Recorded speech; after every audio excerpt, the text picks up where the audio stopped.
majama kando kokongonga mambunja ngomya magumano tena nabenda na kumjaga. Bonsoir, bonsoir tout le monde. Bonsoir. Bonsoir. Bolwani. Bonsoir.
Bonsoir la famille, bonsoir tout le monde, bonsoir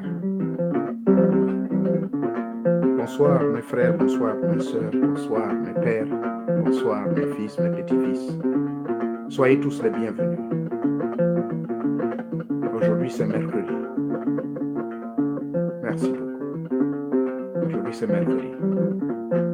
Mercredi, j'ai décidé de venir vous entretenir sur un sujet en rapport toujours avec la spiritualité. Vous avez vu le titre, comment communiquer, comment se mettre à l'écoute. Je pourrais dire, quand j'étais en train de méditer tout à l'heure sous les arbres, après ma méditation, les maîtres ou les génies, on les appelle chez nous en Gabon et même en Afrique, en général, on les appelle les génies. L'expression maîtres invisibles, c'est une expression utilisée par les Occidentaux pour désigner ceux qui peuplent le monde invisible, c'est-à-dire ceux qui vivent au-delà de la dimension matérielle, ceux-là qui peuvent nous dire et nous envoyer des messages interposés parfois, sous forme de songes ou de rêves, sous forme et à travers des personnes interposées de diverses manières. Donc, comment nous pouvons nous mettre en communication, ou en d'autres termes, comment écouter les signes, ou observer les signes qui sont donnés par les génies, qui sont donnés par les maîtres invisibles. Et si vous êtes chrétien, on dirait ceci. Comment écouter les signes du Seigneur, du Dieu suprême? Voilà le titre. Comme je vous disais, c'est suite à ma méditation profonde dans le bois, pendant au moins 2 heures de méditation. Et pour ceux qui ne le savent pas, ceux qui sont hors du Gabon, enfin hors des États-Unis, aujourd'hui aux États-Unis, c'est la fête de l'indépendance. C'est le 14 juillet. Je ne célèbre pas cette fête. Je joins ma voix à celle de mes frères noirs qui vivent ici pour ne pas... La majorité d'ailleurs ne célèbre pas et ne reconnaissent pas le 4 juillet comme une fête de l'indépendance. Car en réalité, les Noirs ont été libérés et ont été indépendants le 19 juillet 1865 par un monsieur appelé Abraham Lincoln. C'est Abraham Lincoln qui avait libéré les Noirs à travers un document très important qui est très connu ici, qu'on appelle Emancipation Proclamation, la proclamation de l'émancipation. Et c'est sur ce document, donc, c'était pas nécessaire d'en parler, parce qu'ici, on ne parle pas politique ou histoire, mais on parle mysticisme, spiritualité. Donc, disais-je, profitant donc de ce jour de repos, J'ai passé tout mon temps, toute la journée dans le bois. Et c'est ainsi qu'au sortir de cette méditation profonde, je suis rentré en communion avec les maîtres et ils m'ont demandé de venir partager avec vous ces connaissances. Il n'y a aucun document d'appui. Mais les génies vont toujours me donner sûrement des références qui vont vous servir, parfois que je ne maîtrise pas, mais que vous pouvez vérifier. Donc, je vous en prie, invitez. Je n'ai pas dû avertir 24 heures à l'avance, c'est juste 1 heure ou 2 heures, moins de 2 heures à l'avance, j'ai dû balancer le message comme ça. C'est comme une habitude, mais je sais que certains vont toujours répondre présent. Parce que beaucoup d'entre vous suivent mes mouvements. Et j'apprécie cela. Merci beaucoup. Merci beaucoup. Kenzambakan, le Dieu suprême continue à bénir les efforts que vous fournissez. Et qu'il bénisse vos cœurs parce que vous donnez votre confiance, non pas à ma personne.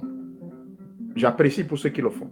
Mais vous mettez votre foi dans les enseignements que je partage avec vous. Car certains d'entre vous ont trouvé que ces enseignements peuvent être utiles pour votre propre élévation spirituelle. Et ça peut servir également aux enfants, aux petits-enfants que vous avez autour de vous. Surtout pour les générations futures. Alors, à l'ouverture de mon propos, je le dis toujours.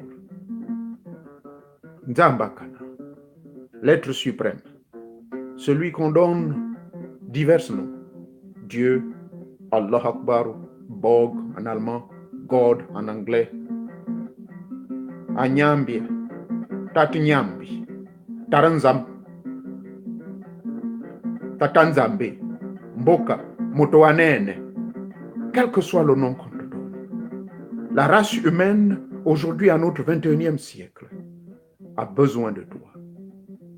Et avoir besoin de toi, ce n'est pas nécessaire d'aller hors de nous, mais c'est à l'intérieur de nous qu'on peut retrouver cet être suprême. Comment pourrons-nous le retrouver à l'intérieur de nous? Je ne suis pas le premier à l'avoir dit. Le fondateur du christianisme, M. l'apôtre Paul, a dit quelque part que le temple de Dieu ne se trouve nulle part. Le temple de Dieu n'est pas fait de main d'homme, mais le temple de Dieu réside en vous.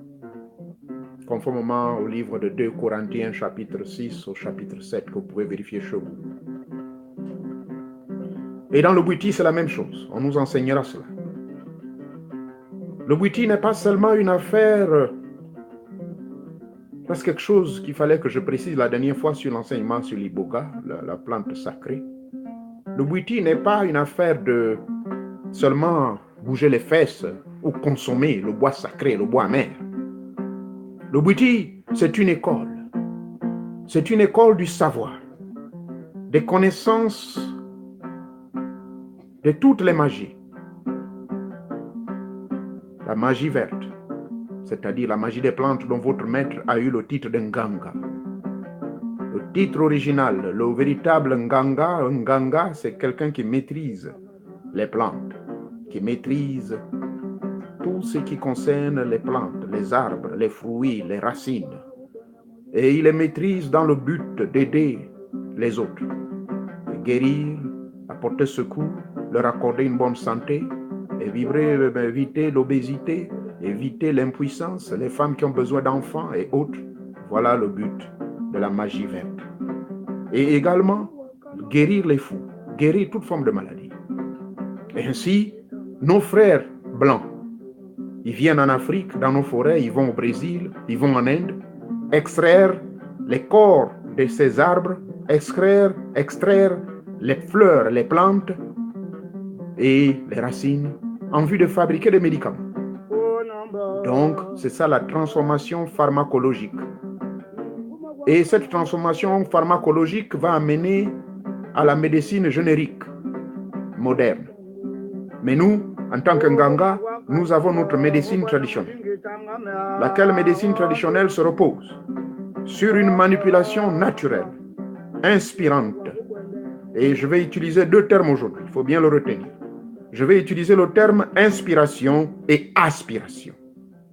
Ce sont ces deux termes qui vont nous amener justement dans la compréhension du sujet de ce soir. Le sujet est intitulé « Comment se mettre à l'écoute des maîtres ou des génies ». Nous allons utiliser ces deux termes, aspiration et inspiration. Donc, le Nganga, disais-je, rentre en communion avec les esprits, rentre en communion avec le temple universel de Nzambakana, qui est la grande forêt gabonaise ou la grande forêt brésilienne, en aimant notre grande forêt africaine, là où on retrouve toutes les plantes. Les grandes pharmacies américaines, Psezo, qui est la plus grande pharmacie américaine aujourd'hui, utilisent tous leurs médicaments viennent, comment dirais-je, de nos pays d'Afrique. 90% des médicaments que vous utilisez aujourd'hui dans les hôpitaux viennent de nos plantes, viennent de ce que j'ai appelé la magie verte. Donc, quand vous entendez le mot magie, n'ayez plus point peur, parce que magie vient du grec, de l'araméen, de l'hébreu. On dit Maria en grec, Mardim en araméen, Mardum dans les langues anciennes, qui veut dire tout simplement excellence, maîtrise et prêtrise. En d'autres termes, les prêtres étaient les seuls détenteurs de ce savoir de la maîtrise des principes universels. Lesquels principes universels sont des principes immuables, principes ou lois, inviolables, car bien organisés par les dieux et par Nzambakana, l'âme universelle, celui que les humains appellent communément et ignoramment Dieu. Donc, magie veut dire maîtrise des lois universelles. La maîtrise de ces lois universelles en vue par une connaissance, bien sûr, connaissante ou expérimentée et vécue. Ils vont mettre, quand je dis ils vont, c'est-à-dire les opérateurs, y compris votre humble serviteur, nous allons donc mettre toutes ces lois universelles, nous allons les mettre en application en observant certaines règles naturelles de la mère nature léguées et laissées par nos ancêtres, lesquels ancêtres sont du côté de Nzambakana, qui forment cette énergie universelle, cosmique, immuable, invisible. Donc, ainsi, la magie verte se définit. Le mot magie veut dire la maîtrise des lois universelles et l'application de ces lois en vue d'apporter le bonheur et la guérison et la paix et le bonheur pour la race humaine. Conformément à ceux qui m'ont suivi dans l'autre show, il n'y a même pas quelques jours, je crois il y a 2 jours, où je vous parle du bois sacré. Le bois sacré a 1001 vertus. Mais je n'en reviendrai plus dessus, allez-y suivre la vidéo. Elle est disponible sur mon site et je crois le Kobolo d'Afrique, nos frères, c'est un site qui fait passer beaucoup de mes vidéos. Kobolo d'Afrique a déjà sorti la vidéo avec son titre tout à fait approprié que je n'ai pas opposé. Je leur donne la permission d'utiliser mes vidéos et de les poster pour une meilleure large diffusion des connaissances ésotériques. Nous avons, en dehors de la magie verte, parce que vous avez déjà la définition exacte du mot magie, avant de rentrer dans le but du sujet, je ne suis pas dispersé s'il vous plaît, mais ce sont des bases qui vous sont indispensables de comprendre, car se mettre en connexion ou en contact et en communion, ou se mettre à l'écoute des signes des maîtres, se mettre à l'écoute des signes des génies, de se mettre à l'écoute des signes des dieux ou du Dieu suprême Nzambakana, est un acte magique. La prière est un acte magique. Alors, il faut comprendre que le mot magie ne doit point vous effrayer à partir d'aujourd'hui. Je dirais que comment dirais-je, un magicien est un utilisateur des forces de la nature de manière, il les utilise pour faire du mal.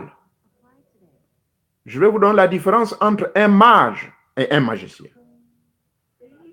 Le technicien qui applique comment dirais-je, le technicien qui applique les lois magiques pour le bien de l'humanité, pour la guérison de la race humaine, pour l'éveil de la conscience de la race humaine, puisque le bois sacré en fait partie, la yaourda ou yaourda de la plante, la liane qui se trouve au Pérou en fait partie, et d'autres plantes sacrées qu'on trouve au niveau du Brésil, dans la macumba brésilienne, en servent également pour l'éveil de la conscience. Tout cela fait partie de la magie verte.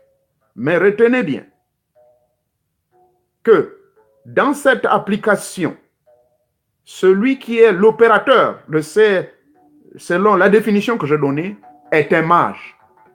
Un mage est un connaisseur. Je voulais dire, non pas un connaisseur, mais il est un connaissant. C'est-à-dire qu'il a expérimenté ses connaissances et il les a, lui, vécues et ces connaissances lui ont influencé et ces connaissances font de lui ce qu'il est. Il vit en fonction de ses connaissances. Donc, il est devenu cette connaissance. C'est pour cela qu'on l'appelle que c'est un connaissant. Armé donc de cette connaissance-là, on peut l'appeler un mage. Souvenez-vous de ceux qui sont chrétiens, on nous parle des 3 rois mages qui ont été guidés par des signes astrologiques, suivant les mouvements des étoiles, où était né, où devait être né le sauveur. Bref, tournons une page. Donc, le mot mage, votre humble serviteur est tout à fait d'accord et n'hésiterai point d'être dans cette catégorie de personnes. Je suis un mage. Par contre, un magicien, comme le mot le dit, c'est un technicien de la magie. Et il pratique cette magie à des fins utiles ou inutiles, soit pour faire le bien ou le mal. Car il est en possession d'un pouvoir dont parfois il ne maîtrise point, mais l'objectif pour lui, c'est de se faire de l'argent au dos des dieux, au dos de Dieu Tatanzambe, au dos de tous les génies. Voilà le magicien. Il va vous escroquer, il va faire tout ce qu'il peut faire. Et même on a des magiciens de spectacle, car votre humble serviteur était un hypnotiseur de spectacle. Par la manipulation du subconscient, je ne vais plus revenir dessus, suivez ma vidéo intitulée « La manipulation psychologique et les pratiques psychosomatiques et tout le reste. » Ok? Donc, voilà, il y a une différence entre un magicien et un mage. Nous avançons. Nous avons la magie verte. Nous avons la magie noire. Nous avons la magie blanche. Nous avons les magies de diverses origines. Mais pourquoi on dit noir, blanche, jaune ou quoi? Il faudrait que ces termes-là soient complètement clarifiés. Il n'existe ni magie blanche, ni magie noire. Car, comme la Bible dit, que le pouvoir de Dieu est une épée à double tranchant. Et ce pouvoir peut à la fois vous ôter la vie, vous donner le bonheur ou vous créer le malheur. Donc, la magie n'est ni blanche ni noire, mais c'est l'opérateur qui en fait de cette magie une magie noire ou une magie blanche. Et c'est resté dans la compréhension des humains. C'est ainsi que ces termes péjoratifs, vous les entendrez souvent. Oh, le type fait de la magie noire. Non, il n'existe pas une magie noire. Il n'existe pas une magie blanche. Mais c'est le mec ou l'opérateur, nanti de ses connaissances, acquises je ne sais où, car il y a plusieurs milliers d'écoles, il a appris ses connaissances. S'il veut réussir vite dans sa vie, s'il veut aider des gens à sortir des ténèbres, ou les sortir du royaume des ténèbres, les amener vers la lumière, alors il va utiliser par des voies inconnues, seul lui détient le savoir et la praticité, la connaissance. Voyez-vous? Donc, si ces pratiques-là sont nocives, vont faire en sorte que les individus aient des cauchemars, les individus doivent offrir les sacrifices humains. Et là, je rentre dans la notion de ce que j'ai toujours appelé, et je vous l'ai déjà enseigné dans d'autres vidéos, ce qu'on appelle la talismanie pratique, qui n'est autre qu'une manipulation des forces cosmiques en vue de réaliser certains besoins immédiats. Et ces personnes donc peuvent faire appel à des démons ou des forces, ce que nous appelons en tant que maîtres initiés, ce qu'on appelle les forces du miasme du bas astral, qui sont des âmes involuées, c'est-à-dire des âmes qui ne sont pas évoluées. D'autres étaient des maîtres, mais à cause du mal qu'ils ont fait sur Terre, alors on les met vers ce monde-là du bas astral. Donc, ils deviennent des miasmes du bas astral. en vue de servir tous ces sorciers, en fait, tous ces magiciens-là. Et c'est ainsi qu'aujourd'hui, le mot magie est devenu, d'abord, qui a été gaspillé par les religions chrétiennes, bien sûr. Magie, c'est la sorcellerie. Et vous rentrez dans le livre de Deutéronome, chapitre, je crois, 18, on vous dira qu'on ne doit trouver personne chez vous qui fasse ceci, ceci, cela. Et ce verset, je vais vous signaler que ça a été même mal interprété, mal traduit. Cela est vrai que le Dieu Yahvé, le Dieu de nos ancêtres, n'autorisait point la pratique des dieux, la pratique étrangère qui se passait dans le temps. Et que cela devait créer des amalgames ou des problèmes et tout. Donc, bref, la magie n'est ni noire ni blanche. C'est un peu le point où je voulais un peu clarifier. Maintenant, revenons à notre sujet. Nous allons rentrer droit dans notre sujet du jour, de la soirée. Comment se communiquer ou bien comment se mettre à l'écoute des signes des maîtres. Maître, c'est le langage des loges, c'est le langage général des Occidentaux, c'est comme ça ils les appellent. Mais chez nous, en Afrique, on les appelle les génies. Les génies, chez nous, je l'ai toujours dit, si vous voulez, dans le jargon, dans le langage des initiés, c'est qui on appelle génie. Les génies, ce sont, chez les musulmans, ils les appellent les djinns. Les djinns.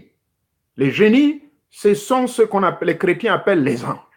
Les archanges, les chérubins, les séraphins, avec différents niveaux auprès de Nzambakana, l'âme universelle. Mais d'ailleurs, dans une haute compréhension initiatique, au 12e degré initiatique, comme je l'ai toujours dit, mais qui est en réalité Nzambakana? Qui est en réalité Dieu? Celui qu'on appelle Dieu. À ce niveau, vous comprendrez que votre humble serviteur, Yahshua, Mohammed et bien d'autres grands initiés, lorsqu'ils n'arriveront plus à se réincarner, lorsque leur cycle d'incarnation prendra fin et vont être de l'autre côté, alors ils deviennent cette âme universelle. Donc, ils deviennent en fait Nzambakana, dans le plan invisible. Mais tant que nous sommes sur terre, nous sommes Nzambakana exprimés. Donc, nous sommes l'expression du Dieu suprême ici-bas. Lorsque, n'allez pas, voilà où les gens me prennent de fou. Ça, c'est une compréhension un peu plus avancée. Soyons un peu plus terre à terre, en d'autres termes. Quand vous rentrez à votre église, vous suivez votre religion, vous êtes né de nouveau. Et quand vous êtes né de nouveau, on vous dit que le salut vous est assuré. Mais ça ne veut pas dire que vous avez déjà le salut. Parce que au cours de votre cheminement spirituel, vous pouvez chuter. Parce que vous vivez dans un corps matériel de chair qui est exposé à toute forme de tentation. Donc, lorsque vous allez atteindre ce niveau de spiritualité, ce que l'apôtre Paul appelle l'alchimie spirituelle. Dans cette alchimie spirituelle qu'il décrit dans le livre de Colossiens, le chapitre 5, et dans le livre, je crois, plutôt Galates, le chapitre 5, Colossiens du chapitre 2 jusqu'au chapitre 4, et dans le livre d'Éphésiens, le chapitre 6. Vous vous souvenez, on parle de l'armure complète. Bon, là, je m'adresse à ceux qui sont chrétiens. Je vous ai dit, j'étais pasteur avant d'être dans cette affaire-là. Donc, lorsque l'apôtre Paul appelle ça, vous détruisez le vieil homme. Et par une voie, d'une manière alchimique, le vieil homme est détruit. Il est complètement détruit. Ce vieil homme n'est autre que le reflet de vos défauts, de qui vous étiez, de méchants, de tout ça. Vous mentiez, vous voliez, vous faisiez ceci, cela. Donc ce vieil homme, le masque de ce vieil homme, tout se détruit complètement. Alors, le nouvel homme va prendre naissance. Mais ce nouvel homme, c'est qui? Conformément à Genèse chapitre 2, le verset 7, et Genèse chapitre 3, on nous dira que Dieu créa l'homme à son image. À l'image de Dieu, l'homme fut créé. Donc, cette image, finalement, s'incarna en l'homme. C'est ainsi que la suite du verset dit, et Dieu insuffla dans les narines de l'homme le souffle de vie. Et après avoir soufflé le souffle de vie, après avoir mis donc ce souffle de vie dans les narines de l'homme, ainsi l'homme devint une âme vivante. Mais avant cela, l'homme était inerte, il n'était que matière. Alors, poussière, tu retourneras à la poussière, déclarent les écrits sacrés. Donc, le corps matériel en tant que tel permettait à l'homme de vivre dans un temps bien limité, parce que c'est une matière. Mais il a fallu que Dieu insuffla en lui ce souffle de vie. Non, c'est là où on parle de l'âme. Donc, notre être éternel. Maintenant, le phénomène donc de cette alchimie spirituelle consiste pour vous de réveiller donc ce vieil homme, plutôt réveiller donc l'homme adamique qui était en nous. Et cet homme adamique, en d'autres termes, l'homme adamique original, mais qui, quand nous lisons le livre de 1 Corinthiens, le chapitre 15, je suppose, vérifiez ceux qui ont les Bibles, on nous dit que nous étions morts en Adam, mais nous étions ressuscités en Jésus-Christ. J'insiste sur le Christ. Donc, maintenant, le Christ qui sommeille en vous, mais le Christ qui sommeille en vous, c'est qui? Mais c'est l'étoile divine, c'est l'étoile de Nzambakana, l'étoile du Dieu suprême. Son esprit, le souffle de vie qu'il a mis en vous, mais cette étoile sommeillait. Voilà pourquoi quand on s'initie, cette étoile se réveille. Et quand cette étoile se réveille, ou cet esprit se réveille, c'est votre divinité. Mais votre divinité a besoin, au fur et à mesure, d'avoir accès à certaines connaissances. Donc, vous vous initiez, vous rentrez dans multiples initiations, et ça va vous ouvrir ce qu'on appelle dans le langage mystique, ou je n'aime pas utiliser le mot mystique pour ne pas vous effrayer, dans le langage spirituel, on appelle ça les arcanes secrètes. Une fois ces arcanes secrètes sont ouvertes, alors vous avez accès à toute une panoplie des connaissances.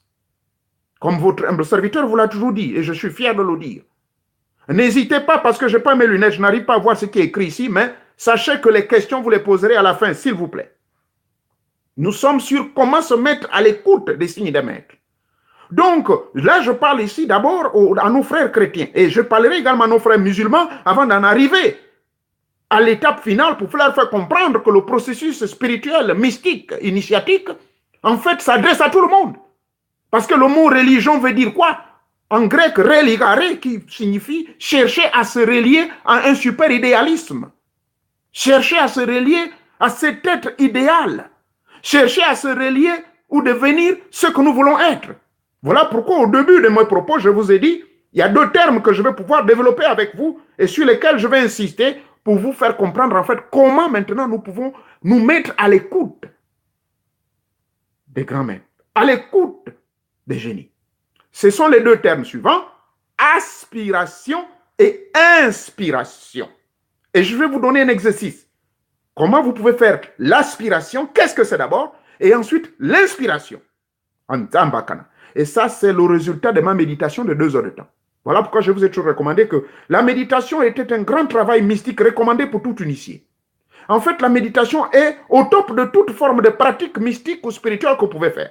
Vous pouvez manipuler les forces de la nature. Vous pouvez faire des rituels d'appel, de renvoi, de ceci, cela, qui sont des manipulations de la nature et des principes préétablis, invisibles, mais qui peuvent créer malheureusement des incidents parfois, si l'opérateur ne sait pas ce qu'il fait. Alors, disais-je,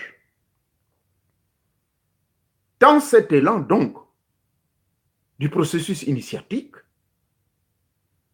l'alchimie spirituelle donc veut que votre vieil homme-là est détruit. Maintenant, quand vous devenez le nouvel homme, c'est là où on parle de votre éveil. Là, c'est chez les chrétiens. Vous êtes éveillé. Vous êtes vraiment le chrétien irréprochable. C'est l'apôtre Paul qui le dit. Dans les conditions qu'il a données, je crois, à Tite, comment recruter les anciens au sein des membres qui sont de l'Église. Je vous en souvenez l'enseignement que j'avais fait. Et nos amis de Malcolm de Mapan a fait sortir un titre intitulé « Un bouddhiste est en train de demander à Dieu de détruire ou bien de faire du mal à Ali Bongo ». Enfin, ils l'ont dit, c'est parce que là-dedans, je dis bien que si tu continues à persécuter, comment dirais-je, nos amis de la diaspora, si tu continues à persécuter ces mecs-là, mais Dieu va te frapper. Mais ce n'était pas du mensonge, en plus c'est la vérité. Voilà aujourd'hui la frappe de Dieu. Mais les gens ne voient pas, quand votre humble serviteur parle, ne voient pas la réalité des faits. Aujourd'hui, il est frappé. Bref, on ne parle pas politique ici, pardonnez-moi. Donc, dans le livre des Tites, l'apôtre Paul dit, bon voilà, pour être un responsable au sein de l'Église, voilà ce qu'il te faut faire. Il faut être irréprochable. Il ne faut pas être esclave du vin. Il faut que tes enfants aient une conduite de droiture. Il faut que tu sois marié à une seule femme. Tu ne dois pas être un bandit, avoir 1001 maîtresses. Bref, l'apôtre Paul donne une liste d'éléments qui feront de vous finalement un homme irréprochable. Un homme qui peut être un leader au sein de l'Église. Aujourd'hui, la crise que traversent la plupart des religions, mais c'est parce que les leaders ne sont pas en mesure, ou pas être en mesure, mais n'appliquent pas réellement ce que la Bible dit. Même si Jean, je crois dans le livre de 1 Jean, il dit quelque part, 1 Jean chapitre 4, le verset 19 à 20, il dit que les lois de Dieu, les commandements de Dieu en réalité ne sont pas lourds. Mais que celui qui aime Dieu aime ses commandements. Et Jésus l'a dit, que celui qui m'aime garde mes commandements. Et ainsi, il verra des choses se passer. Mais les commandements, c'est quoi? Mais c'est simplement l'application des principes préétablis par la nature. Ce n'est pas nécessairement un credo que le prêtre va ou le pasteur va vous dire. Ce n'est pas forcément en lisant la Bible. Nos ancêtres, ils vivaient en harmonie avec la terre, même la mère nature. Nos ancêtres connaissaient, comme le disait, comment dirais-je, Léopold II, hein, au mois de juin 1885, lorsqu'ils ont envoyé les pasteurs et les prêtres en Afrique. Il leur a dit quoi? Il leur a dit ceci: on vous envoie vers ces noirs-là. Ces noirs-là connaissent déjà qui est Dieu. N'allez leur pas, n'y allez pas, n'allez pas leur enseigner sur Dieu. Ils connaissent qui est Dieu. Mais choisissez seulement certains versets de la Bible là, et puis vous les embrouillez, et vous leur faites imposer ces versets-là pour qu'ils croient à cela. Donc, premier phénomène que j'ai toujours qualifié de lavage de cerveau. Donc, d'où esclavagisme religieux ou esclavagisme spirituel. Bref, on n'en est pas là. On parle du nouvel homme. Donc, une fois ce nouvel homme est sorti, alors vous êtes devenu un maître. Qu'est-ce que vous voulez que je puisse dire? Parce que l'apôtre Paul explique là, dans le livre des Galates, c'est ça. Le nouvel homme est cet homme qui a maintenant la maîtrise de tel. Et vous êtes devenu un maître. Maîtriser veut dire être maître. Donc, il ne faut pas qu'on fasse la confusion. Dans les religions, il y a également l'aspect métaphysique ou spirituel. Voilà pourquoi j'ai un enseignement intitulé la mystique chrétienne. J'avais expliqué que la mystique chrétienne n'est autre que l'application des principes spirituels ou bibliques, mais une application beaucoup plus métaphysique, une compréhension beaucoup plus métaphysique pour aider les chrétiens, les pasteurs. Et certains pasteurs, ils ont accès à ça. Pas tous. Je le sais parce que j'ai été dans cette école-là. On nous a appris ça en théologie. Donc cette métaphysique-là, je veux dire, cette mystique chrétienne, la mystique chrétienne, c'est quoi? D'abord, qu'est-ce que c'est quelque chose de mystique? Voilà, ça, les mots, quand vous parlez de mystique, spirituel, sciences occultes, mais ces mots-là font peur à beaucoup d'Africains. Voilà pourquoi tous ceux qui sont ici, ils ont accepté, tout comme les nouveaux qui viennent. Comprenez bien que ce que je parle, ce que j'enseigne ici, c'est des sujets considérés comme tabous en Afrique. Ah oui, c'est des sujets qui sont considérés comme tabous en Afrique. Vous allez parler des sciences occultes. Oh, sciences occultes. Oh, le type là, il est dangereux. Mais cherchez d'abord la définition de ce qu'on appelle les sciences occultes. Mais ce sont les sciences des mystères, des sciences des choses que l'on ne comprend pas, mais que l'on peut expliquer. Moi, j'ai fait parapsychologie. J'ai un diplôme en parapsychologie. Mais la parapsychologie, c'est quoi? C'est l'étude du paranormal. Donc, l'étude de ce qui n'est pas normal. L'étude que le commun des montagnes n'arrive pas à expliquer. La dernière fois, je faisais le show. Mais dès que je fais ceci, moi, je n'ai personne. Là, je suis tout seul. Ma caméra tourne tout seul. Dès que je fais ce signe-là, la caméra s'est arrêtée. Et dès que j'ai fini, la caméra est mise à marcher. Comment pouvez-vous expliquer cela? Ce n'est pas la technologie. Dans une autre vidéo, j'étais en train de faire un signe et la vidéo s'est bloquée. Mais je continue à parler. Comment pouvez-vous expliquer cela? Mais ça n'a rien de la technologie. Moi, j'ai un débit Internet illimité. Je peux avoir 10 000 à un appareil ici. Les machins, c'est illimité. Voyez-vous? Alors ça fait partie de la paranormale. Du paranormal autant pour moi. Donc c'est ça l'étude des sciences occultes. C'est l'étude de comprendre ce qui est occulte. Ce que l'on ne peut pas comprendre dans le plan matériel, rationnel. Hein? Je vous balance ça au passage. Ce que nous voyons n'est que de l'illusion. Voilà, ça fait partie de cette étude. Ah oui, ce que vous voyez là, ce n'est que de l'illusion. Mais le véritable monde est derrière l'illusion, derrière la matière. La dernière fois, je vous ai amené dans l'étude de l'atome. L'atome, le plus petit élément de la nature. Et ce plus petit élément a 116 éléments. Mais de ces 116 éléments, on a fabriqué la bombe atomique. De ces 116 éléments, autant pour moi, nous avons le plomb, nous avons l'or, nous avons les diamants, nous avons l'hélium, et nous avons même, je crois que c'est l'élément numéro 111. Comment on appelle ça? Le coltan, celui qu'on fabrique les ordinateurs, les portables que vous utilisez à gauche, à droite, là. C'est ça, c'est le coltan. Mais c'est l'élément numéro 112. De quoi? De l'atome. Or, l'atome, ça ne se voit pas à l'œil nu, mais l'atome, c'est le plus infime élément de la nature. Voyez-vous? Mais dans l'étude de l'atome, on nous fait comprendre le phénomène de la matière. Donc, la matière résulte de l'énergie. C'est tout. La matière résulte de l'énergie. Vous ne pouvez pas voir l'atome. Ainsi en est la vie. Donc, c'est pour cela que je disais que vous verrez que je vous amène dans les enseignements supérieurs, là, avant de... Je ne vais pas me perdre sur le sujet. De comment communiquer et écouter les signes des grands maîtres. Ça fait partie, il faut connaître tous ces enseignements-ci. Il faut savoir que l'homme que je suis, la matière que nous voyons, n'est qu'illusoire. Mais le véritable, c'est le je. Ça, c'est le moi. Ce que nous voyons, le moi. Exhiber, c'est bien.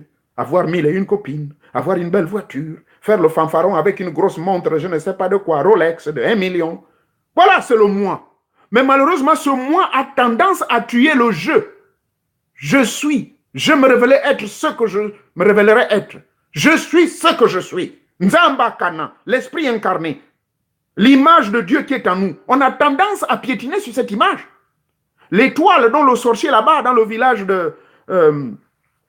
d'Adagali, ou bien dans le village de, comment on appelle, loin là-bas, dans la zone d'Omparo, quand vous allez voir le sorcier, qui vous fait pas le sorcier, je veux dire, le visionnaire, il va vous dire, oh, ma fille, votre étoile, c'est votre oncle qui a pris cette étoile. Bon, au niveau où je suis, je ne veux pas dire que c'est l'oncle. Certes, l'oncle peut avoir contribué, mais nul ne peut prendre votre étoile. Mais votre étoile est simplement somnolente. Votre étoile est en train de dormir. Mais il appartient à vous, il revient à vous. C'est de votre sort de pouvoir réveiller. Parce que Dieu nous a créé à son image, ne l'oubliez pas. Donc, nous sommes des particules vivantes. Nous sommes des particules dispersées ça et là dans tout l'univers.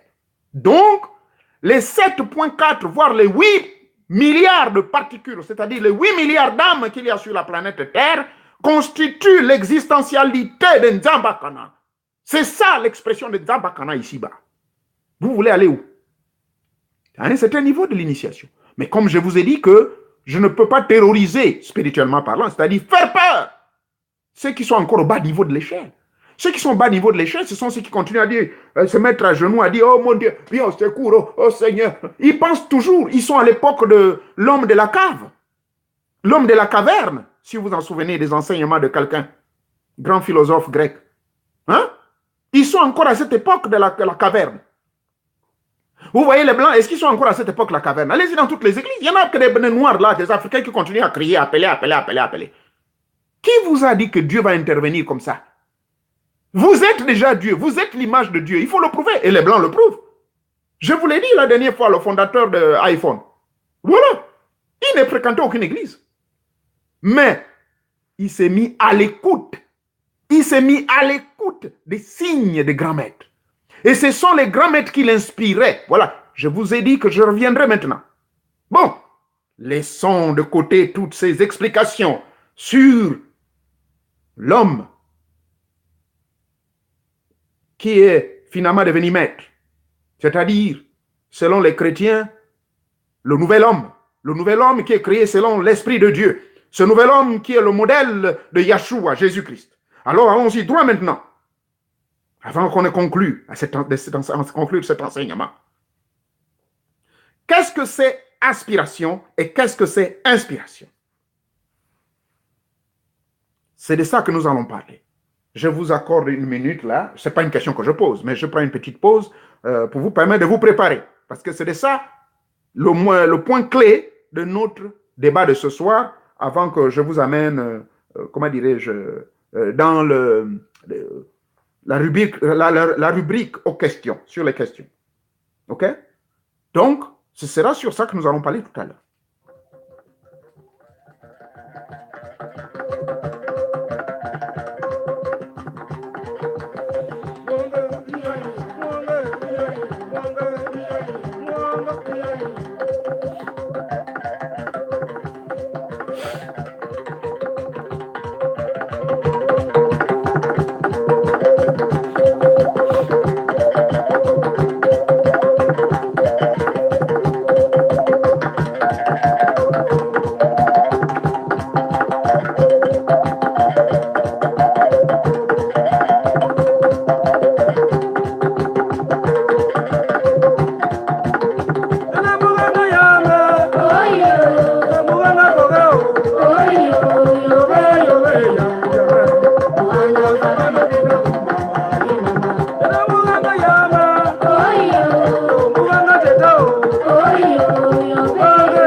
Eh oui. Merci beaucoup. Merci beaucoup. Merci. Bassé. Bassé. Alors, nous revenons donc maintenant à notre sujet là. Je disais tantôt que nous allons parler beaucoup plus de deux termes qui vont nous aider donc à rentrer dans le vif du sujet, c'est-à-dire comment nous mettre à l'écoute, comment nous pouvons nous mettre à l'écoute des signes de Dieu, comment nous pouvons nous mettre à l'écoute du Dieu suprême, que nous soyons religieux, comment nous pouvons nous mettre à l'écoute de la voix de Jéhovah ou de la voix de quel Dieu. Voyez-vous? Donc, pour ceux qui sont toujours chrétiens, j'aime bien commencer par la Bible. N'est-il pas écrit dans le livre de Jérémie, quelque part? Je crois que c'est Jérémie chapitre 23 ou chapitre 25. Vous allez vérifier chez vous. Il est écrit que Dieu nous parle, l'Éternel Dieu nous parle d'une manière ou d'une autre, mais nous ne prêtons pas attention. Je répète, c'est Jérémie, le prophète, qui a dit ça. Que Dieu nous parle d'une manière ou d'une autre, mais nous ne prêtons pas attention. Je m'arrête là. Qu'est-ce que c'est une aspiration? Et qu'est-ce que c'est une inspiration? Vous verrez que ce sont ces deux mots-là qui vont renforcer votre relation avec, comme vous l'appelez, s'il y a des religieux ici, avec Dieu, ou avec votre Jésus, ou je ne sais pas avec qui. Pour nous, les initiés, on dit avec les génies, avec les maîtres invisibles, ceux qui nous ont précédés et qui sont dans l'autre plan là-bas, ceux qui nous donnent des idées, ceux qui ont inspiré le monsieur qui a créé iPhone, ceux qui ont inspiré le monsieur qui a créé Samsung, ceux qui ont inspiré Albert Einstein dans sa formule de MC carré, de la masse, qu'on appelle ça, sur l'énergie qui était égale à la masse, à son volume, à la masse élevée à la valeur au carré ou quelque chose comme ça. Vous savez de qui je parle. Voyez-vous? Ce n'est pas venu de lui. Lui-même, il était étonné. C'est seulement rentré comme ça. Et puis, oh, il a écrit. Et les gens ont extrapolé. Et aujourd'hui, cette formule-là nous a permis de comprendre comment est venue la matière. OK? La matière résulte de cette formule-là. Énergie égale à MC carré. C'est-à-dire la masse de la matière élevée au carré. Mais comment cette masse de la matière élevée au carré veut dire quoi? Votre humble serviteur a parlé en français clair. Certes, je fais mathématiques, je ne suis pas un mathématicien professionnel, mais je fais également les maths. Donc, j'ai expliqué cela pour expliquer comment l'univers est venu. L'univers, je vous l'avais toujours dit, et je n'arrêterai jamais d'expliquer comment comprendre ce phénomène du fameux Big Bang.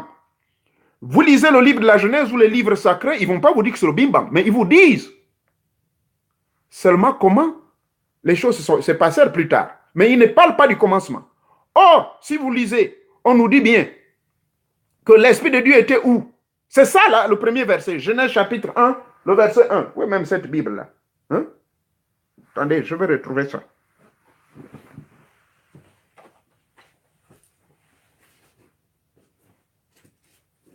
Dang, I can't find my Bible.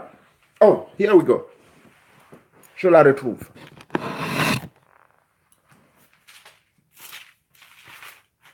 Genèse chapitre 1, verset 1. pardon, le verset 2, il dit, la terre était informe et vide. Il y avait des ténèbres et la surface de l'abîme et l'Esprit de Dieu se mouvait au-dessus de tout. Ok? Et Dieu dit que la lumière soit. Et Dieu dit, et ceci, cela. Et Dieu dit, voilà. Et Dieu dit, le verset 6 ajoute, qu'il y a étendu entre les eaux et ceci, cela. Et ensuite, verset 9, et Dieu dit. Donc, quand l'expression et Dieu dit, ça, les gens n'arrivent pas à vous expliquer cela. Oui, E égale mc carré. C'est-à-dire l'énergie est égale à la masse, comment dirais-je, à la masse de la matière élevée au carré. Voilà, c'est ça. Donc, ici, cette formule de Einstein, que je ne veux pas venir ici, je sais que parmi vous, vous aimez les mathématiques, moi j'aime bien. Mais, ce que j'essaie d'expliquer, E égale mc carré, ça rejoint exactement les versets que je viens de lire. Les Elohim. Bon, ça c'est au langage des chrétiens. Mais l'âme universelle, comment ça s'est passé alors la création? Je suis en train de vous expliquer comment le Big Bang s'est passé. Donc, nous en tant qu'initiés, on nous dit ceci, que Nzambakana, l'âme universelle, celui que les humains peuvent appeler comme ils veulent, Dieu ou je ne sais pas, Dieu, Yahvé, ceci, cela, il se concentre. Il s'est mis au centre pas au centre de l'univers, hein, parce qu'il n'y a pas qu'un seul univers. Il y a plusieurs univers. La planète Terre qui fait partie de cette galaxie composée de 12 planètes, dont seulement 10 ont été approchées, filmées, et tout ça à des millions de kilomètres de la planète Terre, il y en a d'autres. Ok? Donc c'est pour cela, nous les initiés, dans nos voyages astro, quand on sera vampire, on voyage dans l'espace et le temps, et c'est là on nous prend pour des fous. Mais je vous dis, c'est des vérités, ça a été prouvé comme ça. Tous les grands scientifiques que vous voyez là, c'était des initiés. Allez-y me citer un seul qui n'était pas initié.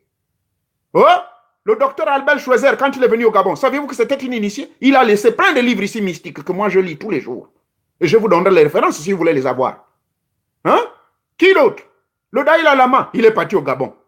Samori Touré, grand mystique islamiste qui était le premier grand mystique malien, qui est adoré même par les Maliens et certains Touaregs et tout ça. Il est allé mourir où? Il a été enterré dans la zone de Lambaréné, là-bas en Djolé. Hein? Samori Touré, vous connaissez l'histoire? C'était des grands initiés. Il était soufiste.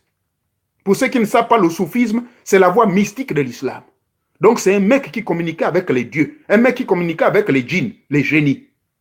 Donc, la plupart des initiés, c'était des grands maîtres. Alors nous, donc, tous les initiés, on tombe sur la même conclusion. Ça a été expérimenté, il y a ceux qui l'ont vérifié. Nzambakana donc s'est mis au centre de tous les univers. Et quand il s'est mis au centre de tous les univers, il concentra toutes ses énergies en lui. Suite à cette concentration intense, il utilisa ce qu'on appelle l'aspiration. En utilisant donc l'aspiration, il a aspiré à, il aspira à créer l'univers, les univers. Donc, il a bloqué, il a accumulé, il a tellement accumulé une somme importante d'énergie. À l'issue de cette concentration, il y a eu ce qu'on appelle une explosion. Et c'est là où ça a créé le Big Bang. Lisez encore le livre de Genèse, on nous dit qu'il y avait que des abîmes noirs. Ceux qui font la mathématique quantique, allez-y vérifier. Qu'est-ce que c'est? Les abîmes noirs, c'est quoi? C'est les fameux trous noirs dont on nous parle dans la mathématique quantique. Hein? Plus, moins, plus, moins, plus, moins. Et vous allez dans ces trous noirs-là, vous allez évoluer. Hein? Je vous ai dit, posez-moi les questions à la fin, s'il vous plaît. Pour le moment, je fais le développement du sujet. Donc, voilà comment Nzambakana a créé tous les univers. Par une concentration de toutes ces énergies, à l'issue desquelles cette concentration a créé une explosion. Parce qu'il avait une aspiration. Donc, il y a eu explosion. Et suite à cette explosion, il y a eu donc dispersion de toutes les particules à travers tous les univers. Et ces particules se manifestèrent sous forme de volcans, sous forme de ceci et cela. Et on nous dit, ça a pris près de 3-4 milliards d'années.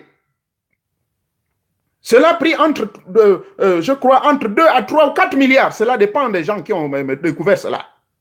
Et cela donc a demandé des centaines de millions pour refroidir les magmas, pour ne pas dire les volcans. Parce que les volcans sont une continuation de cette explosion-là qu'il y a eu il y a de cela près de 3 à 5 milliards d'années. Voyez-vous, il y a de cela 5 milliards d'années. C'est ainsi qu'il y a eu cette explosion. OK? Donc, quand il y a eu le refroidissement, c'est plus tard, 2 milliards d'années, 150 millions, que la première vie fut découverte. Et aujourd'hui, je suis très content de constater que l'équipe des Poitiers, là, dont je vous parlais dans la dernière vidéo que vous avez suivie il y a 2 jours, cette équipe-là, ce n'est pas une affaire que j'invente, vous pouvez aller vérifier en France. Cette équipe a débarqué au Gabon au mois d'avril. Hein? Entre le mois je crois, le 15, du 15 au 18 avril, ils se sont rendus au Gabon et ils ont découvert un fossile.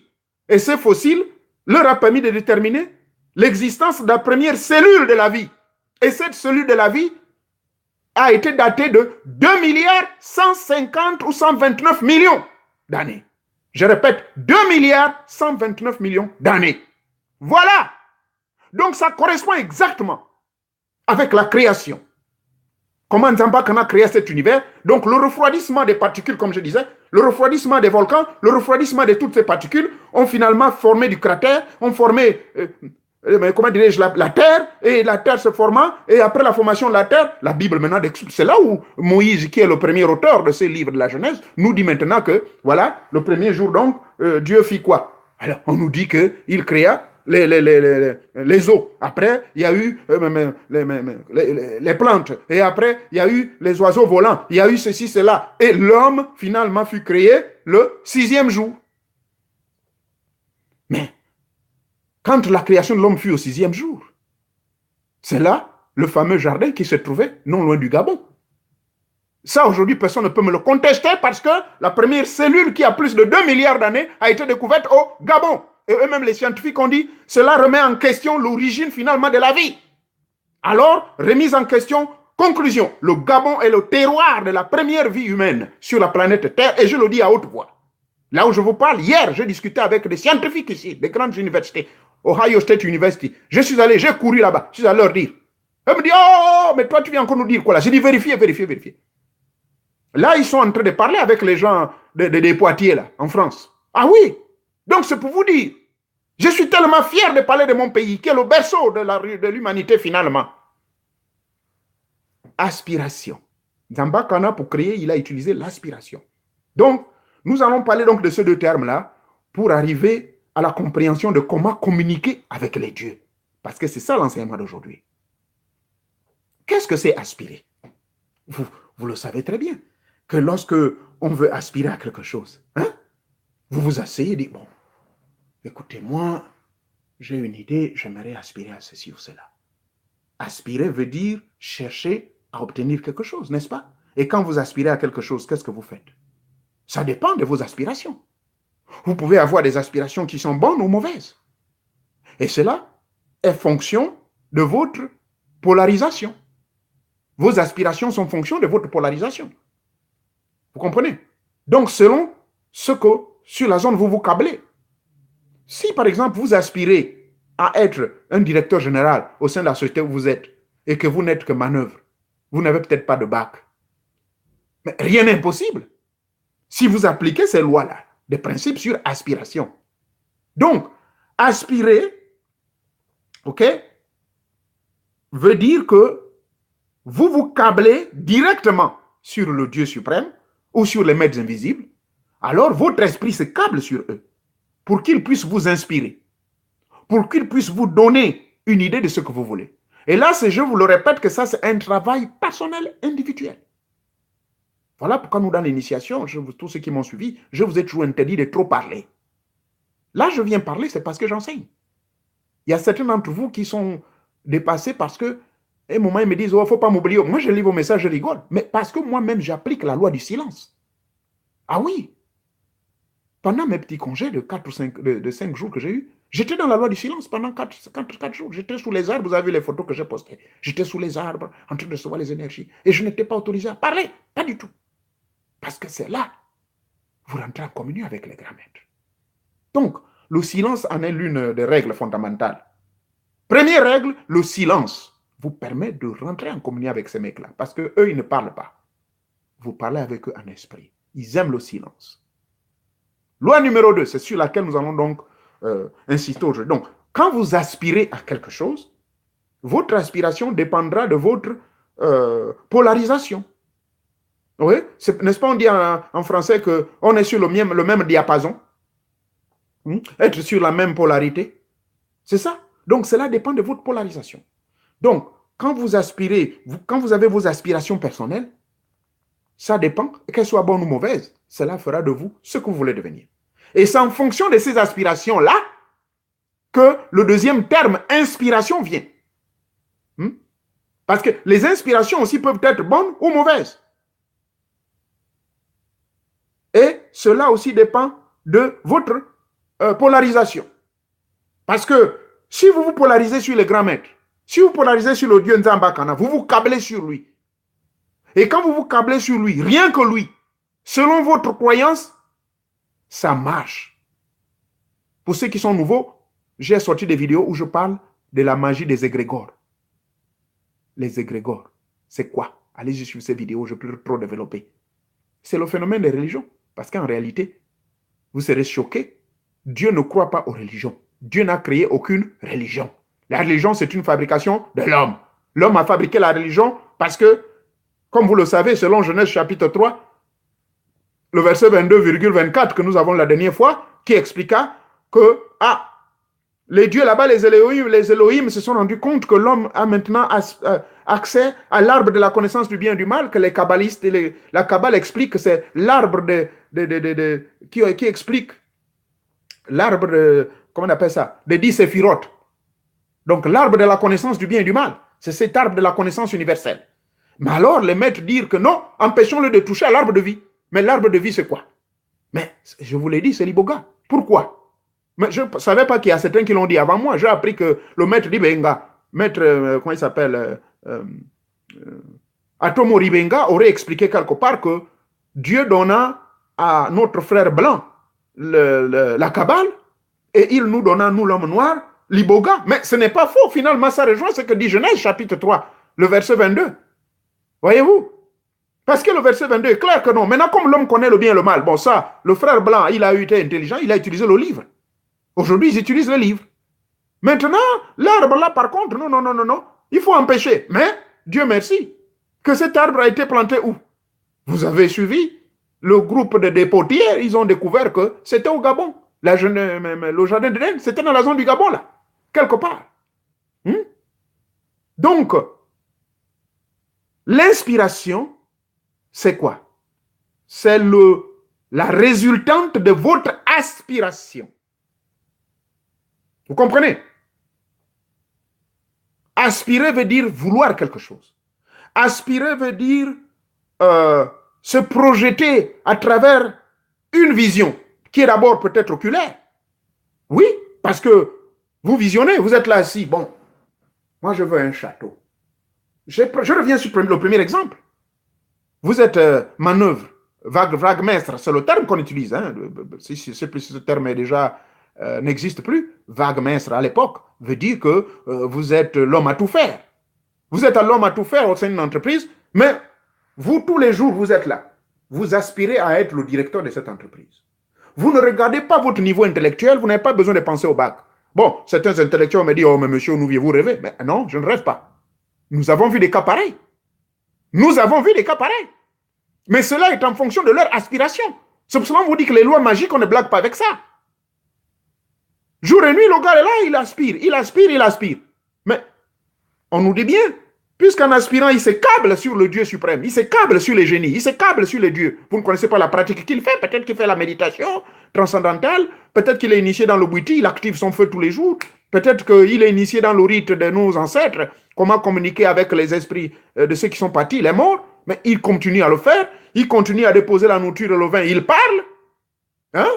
Je suis moi votre fils, le fils de tel et de tel. Moi j'aspire à cette position, quel que soit l'espace et le temps, quelles que soient les circonstances. Ce poste, je le mérite et je vais l'avoir. Vous le répétez, vous faites votre. Donc vous mettez en jeu votre aspiration. Parce que aspiration veut dire j'aspire à. Mais puisque vous aspirez à, vous êtes l'aspirant, alors je mets la lettre A. Et quand vous aspirez Vous allez vous câbler sur qui? Ben, je mets la lettre B. Vous allez vous câbler donc sur les dieux ou les génies. Alors, les dieux vont en avoir marre, selon le livre d'Hébreux chapitre 11 que j'ai toujours cité, le verset 6. Les dieux vont dire, mais comment Nzambakana, le type, il continue toujours à demander ceci, donc il faut lui donner ce qu'il veut. Donc ça revient un peu le même langage, mais sauf qu'ici, je vous amène dans une compréhension purement métaphysique. Donc, l'aspirant peut recevoir ce qu'il veut, que ce soit bon ou mauvais, c'est en fonction de sa vision oculaire, en fonction de ses idées, en fonction de ses mentalités. Donc son aspiration passe à travers la tête. Et là, il émet des vœux et ces vœux passent par l'aspiration. C'est-à-dire des aspirations personnelles. Et ces aspirations personnelles, bonnes ou mauvaises. Mais maintenant, si vous constatez que ça échoue, vous rentrez dans une nouvelle polarisation. Vous émettez encore une nouvelle idée. Et ainsi de suite. Donc, vous vous câblez sur la longueur d'onde des grands maîtres. Voilà le premier phénomène. Maintenant, le troisième. N'oubliez pas, le premier, c'était le silence. Le deuxième, c'est, il faut vous câbler. Donc, polarisation, plutôt inspiration, aspiration, inspiration. Vous ne pouvez être inspiré qu'en fonction de votre aspiration. Moi, je suis allé dans le bois. Quand je méditais, je ne posais pas de questions, je méditais. J'étais en train d'aspirer à quelque chose. Je disais, mais vraiment, je suis dans cette voie-là, ça fait maintenant 44 ans. Ça fait 44 ans que je suis dans cette voie. Je constate effectivement que je reçois de vous des messages. Alors, qu'est-ce que vous me dites aujourd'hui? Ça, c'est une aspiration. Et automatiquement, puisque je me suis câblé sur la même longueur d'onde que les grands maîtres, eux, ils ne font que ça. 24 heures sur 24, ils ne connaissent pas le sommeil. 24 heures sur 24, ils sont là. Oh, lui encore, on oublie, il est revenu. Allez, donnez-lui ce qu'il veut. Alors, c'est comme ça, ils m'ont dit, bon, tiens, justement, va nous parler de ceci, va parler de cela. Donc, votre aspiration personnelle, individuelle, en fonction de votre polarisation, donnera comme résultat, en fonction de votre aspiration, autant pour moi, vous vous câblez donc sur la même longueur d'onde, vous vous câblez sur les dieux suprêmes, sur le Dieu ou les dieux, comme vous voulez, et ces dieux-là vont à leur tour vous répondre. Parce que, à un moment donné, vous arriverez à un stade où ce que vous faites, vous ne pouvez même pas expliquer cela. Mais pourquoi? Parce que vous avez été inspiré par la puissance. Vous avez été inspiré par la puissance divine, dans la direction qui convient à votre cas bien spécifique. Voyez-vous? Donc, retenons bien que l'aspiration et l'inspiration vont ensemble dans la réalisation de vos vœux. Donc, comment alors se mettre à l'écoute des signes des grands maîtres? C'est en vous câblant sur la même longueur d'onde qu'eux. Quand vous vous câblez sur la même longueur d'onde qu'eux, vous aurez certaines inspirations. Et ces inspirations me rappellent quelque part, si vous me permettez, que je prenne un peu la Bible, ça me rappelle un prophète, je crois qu'il s'appelle Habakkuk. Habakkuk. J'aime bien ce monsieur. Le verset m'a été cité comme ça. Habakkuk, quelque part, si je ne le retrouve pas, c'est un petit prophète là aussi. Les écrits là sont très difficiles à trouver. Agé, Sophonie, Habakkuk, voilà. Habakkuk, il est là.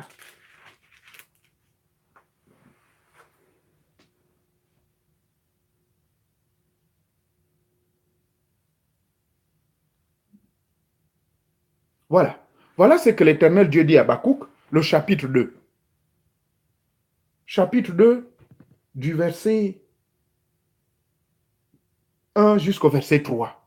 Pardonnez-moi, mais ce n'est pas un livre qui appartient seulement aux chrétiens, c'est un livre universel. Ça nous aide dans certaines compréhensions. Même les scientifiques l'utilisent. Donc, Habakkuk, le prophète, nous dit ceci. J'étais à mon poste. Je me tenais là sur la tour. Je veillais pour voir ce que l'Éternel me dirait et ce que je répliquerai après ma plainte. Donc, après mon aspiration. Et l'Éternel m'adressa la parole suivante, il me dit, écris cette prophétie, grave-la sur des tables ou bien écris ça sur un livre, afin que on la lise couramment, car c'est une prophétie dont le temps a été déjà fixé. Et cette prophétie, elle marche vers son terme. Elle ne va pas mentir, même si elle tarde, il faut l'attendre, parce qu'elle doit toujours s'accomplir. À coup sûr, elle s'accomplira. Qu'est-ce que ce verset veut nous dire? Je préfère revenir sur la partie qui dit, dans certaines versions, il dit la vision. La vision, c'est quoi? C'est aussi votre aspiration. Donc, cette vision-là que moi je te donne, même si elle tarde à s'accomplir, ça ne veut pas dire qu'elle va tarder. Elle viendra toujours. Le prophète Habakkuk veut nous dire quoi? Quand vous aspirez à quelque chose, la première des choses que vous devez faire généralement, c'est de toujours écrire ce à quoi vous aspirez. C'est très important. Voilà pourquoi les Blancs aujourd'hui, ils sont populaires sur ce terme-là. Moi, je donne crédit à nos frères Blancs. Parce qu'ils écrivent toujours tout ce qui leur traverse la tête. Vous voyez? C'est ça la compréhension de ce verset. Écris cette vision afin qu'on la lise couramment. Afin qu'on la lise. Donc, il est en train de dire au type que pour que d'autres personnes puissent lire ceci couramment. Écris ça, même si les gens vont pas, même si toi tu penses que non, c'est pas toi qui vas voir, mais c'est pas grave, écris quand même. Parce que c'est une vision. Elle verra le jour.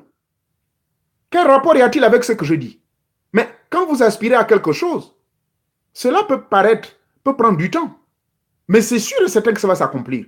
Parce que vous avez déjà provoqué dans le plan invisible, vous avez projeté dans le plan invisible certaines énergies, certains vœux, lesquels vœux, même si d'une manière ou d'une autre quelque chose vous arrive, mais ça va toujours s'accomplir, même si ce n'est pas auprès de vous, mais votre descendance, quelqu'un va hériter de cela. Technique pratique, parce que je crois que là je parlais un peu trop scientifique peut-être, et pourtant je n'ai pas un livre. La technique est la plus simple, je vais vous la déballer maintenant. Comment se mettre à l'écoute des maîtres? Souvenez-vous, Jérémie nous a dit, Dieu nous parle d'une manière ou d'une autre. Mais nous ne prêtons pas attention. Pourquoi? C'est parce qu'on parle trop, c'est parce qu'on est trop occupé à d'autres choses. On ne prend jamais le temps de méditer. On ne prend jamais le temps de s'isoler un peu. On ne prend jamais un temps pour soi-même. Voyez-vous, on ne prend pas de priorité dans notre vie. Qu'est-ce qui est notre priorité dans notre vie? Il faut éviter de disperser votre vie. Voyez-vous, j'ai un boulot professionnel. Mais est-ce que c'est ça réellement que j'aime? Je le fais parce que j'ai besoin d'argent. Et c'est vrai, c'est un rapport aussi, ça j'aime bien. Parce que ça fait partie de ma personne. C'est-à-dire la compassion, l'amour et surtout la pitié. Ah oui, je me mets à la place de ces mecs-là. Quand je vois quelqu'un qui se bat, oh, mon Dieu, tu me dis quoi? Oh, laisse-moi tranquille. Toi là, tu avais violé ma maman, laisse-moi en paix. Et le médecin continue à dire, non, il écoute des voix. Mais ça me rend fou. Je dis, mon Dieu, le pauvre médecin, c'est un ignorant. Parce qu'il a été à l'école de blanc, on lui a appris que non. Parce que le type, quand il parle comme ça, non, il écoute ses propres voix. Mais quelle est la personne qui va écouter sa propre voix, mon Dieu? Mais c'est la folie. Mais il écoute des voix extérieures. Ce sont les voix des esprits de l'au-delà. Ce sont les voix des personnes qui ont dû faire du mal. En fait, nous avons affaire à quelqu'un qui est visionnaire, là. Il est en train de recevoir des dons. Comment des dons? Je veux dire, il est en train de recevoir des messages de l'au-delà. C'est à vous maintenant de pouvoir comprendre. Voilà pourquoi je prends tout le risque. Une fois j'identifie un patient comme ça, je l'appelle en privé. Je dis, viens ici, regarde-moi dans les yeux, regarde-moi dans les yeux. Il me regarde. C'est comme si vraiment c'est l'esprit. Et il me suit. Et pourtant, le mec, il est violent. Il bastonne les médecins, il tape les autres techniciens, il tape les autres psychothérapeutes. Mais monsieur, nous vivons. Qu'est-ce que vous avez d'exceptionnel? Jamais vous avez été agressé par ce mec. J'ai dit, non, c'est pas grave. Je suis obligé de les mentir que non, j'ai pris Jésus-Christ. Oh, laisse-nous ça, nous on prie Jésus. Or, c'est parce que je suis un initié. Je suis sur la même longueur d'onde que ces mecs-là. Ils sont en communion avec les esprits de l'au-delà. Les comprimés qu'on leur donne, la preuve en eux que je vous jure, ça fait bientôt 7 ans que je suis dans ce domaine-là. Les mêmes malades reviennent tout le temps. On les décharge, on les envoie chez leurs parents. Oh, bababa, ça ne marche pas. Oh, le type revient là-bas agité. Je me moque, je dis au docteur, ah, votre affaire là, c'est dur. Donc, il continue toujours à écouter ses voix. Oh, mais oui. Il continue à écouter ses voix. Voilà pourquoi je donne un peu raison aux églises, même s'ils ne le font plus comme à l'ancien temps. Faire des délivrances à ces patients. Des séances de délivrance spirituelle. J'ai vu des fous se libérer de ça. Je vous ai donné mon témoignage sur l'autre vidéo. Du mec qui était champion de taekwondo du Gabon. Un mec qui avait 1m90, costaud, plus de 220. Moi, je n'avais que 65 kilos.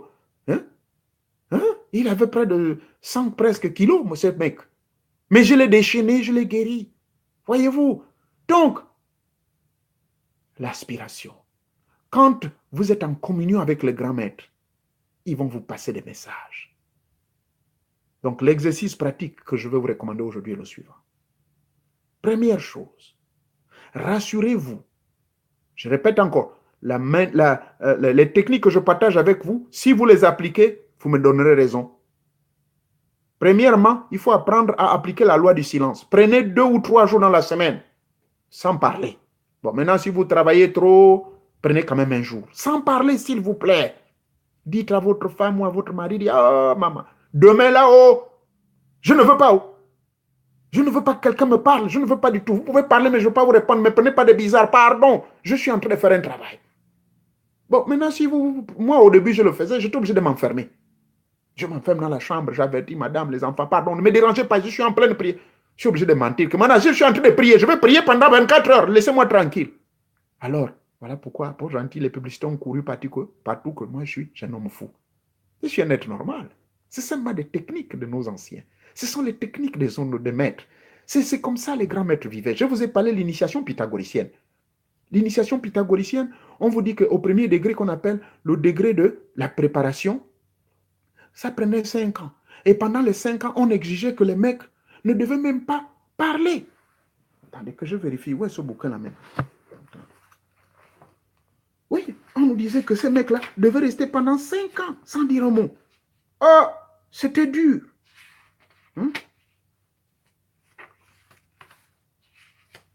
C'était vraiment dur pour les mecs. C'était pas facile. Pendant 5 ans, vous ne devez pas dire un mot. Donc, vous devez seulement écouter le maître qui parle. Le type vient parler, il est là, il parle, vous gardez seulement le silence. On vous enseigne les mathématiques, la géométrie, vous êtes seulement silencieux. Voyez-vous? Pendant 5 ans. Là, je suis en train de chercher dans mon livre de l'initiation égyptienne, donc j'avais reçu c'est cette cotation-là. C'est très important. Donc, pendant les 5 ans, on nous disait qu'il ne fallait pas dire un mot. Qui va supporter 50 ans sans dire un mot? Bon, bien sûr qu'eux, c'était dans les temples. Ils restaient là-bas. Ils étaient loin de la famille. Et après, cette préparation, donc, pendant les 5 ans-là, c'était d'avoir accès à la connaissance. Parce que quand on vous enseigne, taisez-vous, ne dites rien.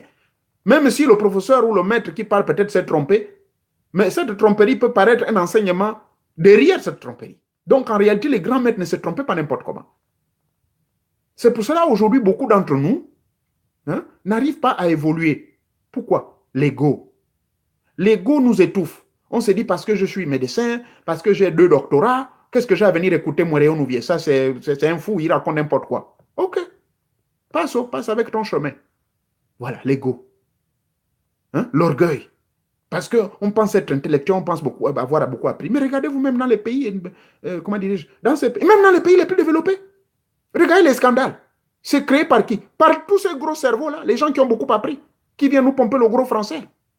Mais en réalité, je vous l'ai toujours dit qu'il y a une différence entre un intellectuel et un homme sage. Un intellectuel, c'est un avantage quand vous êtes intellectuel et que vous êtes vraiment initié. Voilà pourquoi j'avais dit, la plupart de ces intellectuels-là, c'est des frères, c'est des fraternes dans les loges. Moi, j'ai fait 35 ans dans les loges maçonniques. Je leur ai conseillé, je dis, il faut vous initier.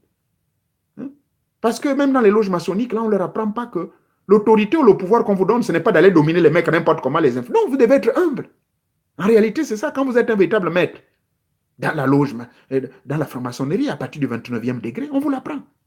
On vous apprend la technique de laver les pieds de Jésus, puisque les maçons, ils ont leur propre Bible aussi. Nous avons la Bible maçonnique. On vous apprend l'histoire. On vous apprend la science occulte, pour ne pas dire, on vous apprend le secret derrière, la technique initiatique derrière le lavage des pieds. Parce que Jésus, c'est une cérémonie d'ailleurs qui se fait par certaines églises ici. Je ne sais pas si ça se fait au Gabon. Où Jésus a demandé à laver les pieds de ses disciples. Il les lava. Mais c'est une technique d'humiliation, d'élévation, d'humiliation, mais d'élévation. Parce que pour être un vrai leader, vous devez d'abord être humble avant d'être élevé. Voilà pourquoi Jésus avait dit, ce sont les derniers qui vont être les premiers. Mais les premiers, là, ils vont être derniers. Voyez-vous? Maintenant, ceux qui pensent que ce que je dis, c'est la folie, ça, c'est leur business. Donc, premier degré, préparation. Autant pour moi, purification. Oh non, préparation, exactement. Vous devez vous préparer. Et quand vous préparez, j'ai appelé ça les 3 P. Je parle d'abord du premier P qui est la préparation. Donc pendant la préparation, silence. Donc l'un des secrets fondamentaux pour pouvoir être en communion avec les grands maîtres, d'écouter leurs signes, ils vont commencer à vous parler, c'est vous taire. Vous taire. Étudier dans le silence. Moi, j'ai étudié dans le silence pendant près de 25 ou 30 ans. Ce n'est pas parce que je suis venu aux États-Unis, non. Au Gabon, les gens ne savaient pas que j'avais une panoplie de livres. Il y a quelqu'un qui me suit là même qui a découvert que non, il y a certains livres que bon, mon épouse, je ne sais pas, par ignorance, elle a dû jeter ça à gauche, à droite. Et c'est comme ça, ils ont découvert qui j'étais. Mais c'était des livres de moindre importance. Et certains sont cachés quelque part au Gabon. J'ai près de 365, combien d'ouvrages. Mais heureusement, j'avais remis ça à quelqu'un, sous-sol, caché quelque part. Parce que ces livres, c'est une richesse. Voyez-vous. Mais le livre, comme je le disais, c'est 99% de transpiration et seulement 1% d'inspiration. Donc, il faut vous initier réellement. Il faut quelqu'un qui, face à face, vous initie. Voilà, premièrement, le premier P qui est le P de la préparation. Le deuxième P, c'est la purification. Au travers des techniques de purification, ceux qui m'ont suivi depuis un moment, j'ai expliqué qu'avant de dormir, vous devez faire la rétrospective. Je peux rentrer dans le détail. Allez suivre cette vidéo. Je parle de la rétrospective. Qu'est-ce que ça veut dire? Vous devez faire votre rétrospective, autant pour moi, avant de dormir. Vous revoyez tout. Et vous essayez de vous corriger sur ce que vous avez fait de mauvais. Et vous le faites en esprit. Vous n'êtes pas obligé de parler là comme un fou. Sinon, on va vous dire que vous êtes le disciple du fou, Olivier. Donc, même moi-même, je ne parle pas quand je fais cet exercice. Hein? Et au réveil du matin, vous devez vous voici ce que le grand maître disait que avant de t'endormir, récapitule tout ce que tu as fait. Tu dois le faire. Tout ce que tu as dit, tout ce que tu as pensé durant la journée. Il faut récapituler tout ça. Donc, j'ai appelé ça la rétrospective. Ça, c'est sur la purification. Et la deuxième technique, c'est quand tu te réveilles le matin. Chaque matin, dès le réveil, essaie de te remémorer brièvement tout ce qui s'est passé dans tes rêves, dans tes mondes oniriques. Je sais que ce n'est pas facile. Ça va paraître dur, mais il faut le faire. Hein? Repense-y chaque soir donc avant de dormir. Donc, ça doit être des exercices constants. Ça, c'est la période de purification. Et enfin, la technique de perfection. Et la technique de perfection, là, maintenant, alors, c'est fini. C'est celle qui consiste pour vous de vous dédoubler maintenant. Vous devez vous exercer à vous dédoubler. C'est ce qu'on appelle vulgairement au Gabon, sortir en vampire. Mais le dédoublement, ça demande quelqu'un qui vous forme. Il y a des livres qui vous expliquent le BAB. J'ai sorti une vidéo qui est là. Vous pouvez vérifier ça. Comment sortir. Et vous le faites. Mais je vous conseille d'avoir quelqu'un d'expérimenté qui doit vous aider comment vous pouvez sortir de votre corps. Car ça fait peur au début. Voilà, à travers ces 3 P-là. Maintenant, dans la vie courante, dans tout ce que vous allez entreprendre, s'il vous plaît, vous n'avez plus besoin de prier. Oh mon Dieu, oh, moi je vais partir. J'ai déposé une demande d'emploi à la Sobraga. Au nom de Jésus, ouvre-moi. C'est pas mauvais, ça c'est pas mauvais. Mais là, je vous parle maintenant en tant qu'initié. Laissez les histoires de Jésus. Laissez Dieu à côté d'abord. Pardon. Vous n'avez pas encore appris à travers auprès de votre humble serviteur que Dieu, c'est vous. Vous êtes une manifestation de Dieu sur terre. Vous représentez Dieu Nzambakana sur terre. Hein? C'est écrit dans la Bible, non? Dieu vous a créé à son image. À l'image de Dieu, nous fûmes créés à son image. Donc nous sommes sa ressemblance. Et il y a un philosophe qui a dit, mais puisque nous sommes la ressemblance de Dieu, il faudrait que nous le lui rendions. Il faut rendre à Dieu cette ressemblance. Mais comment rendre à Dieu cette ressemblance? Mais c'est tout simple. Se faire de nous des dieux sur terre. Créer des choses. Le gars qui a créé iPhone, mais ça c'est un dieu. Le gars qui a créé d'aller dans l'espace, mais c'est ça. C'est ça. Le Dieu, la partie de Dieu qui est en nous. On n'a plus besoin de crier vers lui pour réaliser des choses. On n'a plus besoin de crier vers lui si on veut devenir millionnaire. On n'a plus besoin de crier vers lui si on veut quelque chose dans notre vie. On applique la loi de l'aspiration et de l'inspiration. Et quand une fois on les a appliquées, mais les choses viennent naturellement vers nous sans forcer les choses. Mais bien sûr, vous direz que, mais monsieur Nouvier, c'est facile de dire. Vous, ça fait 44 ans que vous faites ça. Je dis non, je n'ai pas dit que c'est facile. Mais il faut vous y mettre au travail. Donc, voici ce que vous devez faire. Vous savez que vous vous réveillez le matin. Bien sûr, quand vous appliquez les techniques que je viens de vous dire, de la rétrospective, de vous souvenir des rêves, de vous corriger, de faire mieux le lendemain. Hein, si vous avez trop menti durant toute la journée, vous dormez, vous vous culpabilisez. Merde, man, Il faut que demain, en me réveillant, j'évite de mentir. C'est comment? Parce que je vous signale que quand vous êtes un initié, vous ne devez plus mentir. Vous devez dire la vérité, rien que la vérité. Et c'est ça qui dérange beaucoup de personnes, même quand je fais mes interventions politiques, ils me disent, oh, ce type-là. À un moment, les gens pensaient que j'étais fou. Mais aujourd'hui, on me donne du respect. Les gens prêtent attention maintenant à ce que je dis. Parce que je donne des références, je donne des machins. Et à un moment, j'hésite. Parce que même les maîtres me disent, toi, tu te fous le nez dans les histoires politiques, tu devais même ne plus parler de ça. Parce que tellement on va te donner des révélations, ça risque de choquer les gens. Voyez-vous? Il y a un monsieur qu'on appelait Rasputin. Il était de l'Europe de l'Est, là-bas, du même côté que Elena Petrovna Blavatsky, qui était la première grande magicienne, grande mage, très puissante. Ce monsieur-là qu'on appelle Rasputin était vilain. Il sentait mal des trucs comme ça. Mais c'était l'homme le plus puissant, un grand mage. Il était prophète. Il était reçu par les reines, il était reçu par des rois à l'époque de l'ex-URSS, de ces pays de l'Est. On l'appelait. Mais je vous jure que même les reines tombaient amoureuses de ce type. Et pourtant, ce type-là, il dégageait, il était vilain comme quoi. Mais il avait un magnétisme trop puissant. C'est pour vous dire que quand vous êtes initié, vous dégagez une puissance, vous dégagez une certaine force. Je vous dis que là où je suis, je peux vous dire des centaines, des milliers de femmes. Qu'est-ce qu'elles n'ont pas demandé? Mais c'est un piège du diable. C'est un piège. Parce que c'est comme ça. Le diable, quand il voit en vous cette lumière qui brille, eh bien, il vous expose. Et une fois, dès que je connais ces vérités scientifiques, si j'ose exposer mon corps, être en contact avec le corps d'une autre femme, mais c'est fini. C'est comme ça que je perds mes pouvoirs. Vous allez me dire, oh, mais les maçons et tout ça. Moi, j'ai été maçon. Ça, c'est de l'abus du pouvoir. Ils couchent avec ces femmes parce que ils veulent satisfaire leur flèche, leur chair, autant pour moi, flèche en anglais. Je n'ai pas dit ici là qu'il faut plus coucher. Hein. Il n'y a pas plus beau que faire l'amour. Mais moi, je dis il faut faire l'amour de manière ordonnée. Si la femme elle est célibataire, allez-y, faites-le. Mais si elle est mariée, mais ça ne sert à rien d'aller prendre des risques. Vous êtes en train de vous violer les lois karmiques. Bref, je ne veux pas être hors du cadre. Donc, dans la vie courante, comment se mettre à l'écoute des signes des maîtres? Voici la loi fondamentale. Vous voulez vous déplacer, aller quelque part, asseyez-vous. Vous n'avez pas besoin de prier. Vous respirez 3 fois.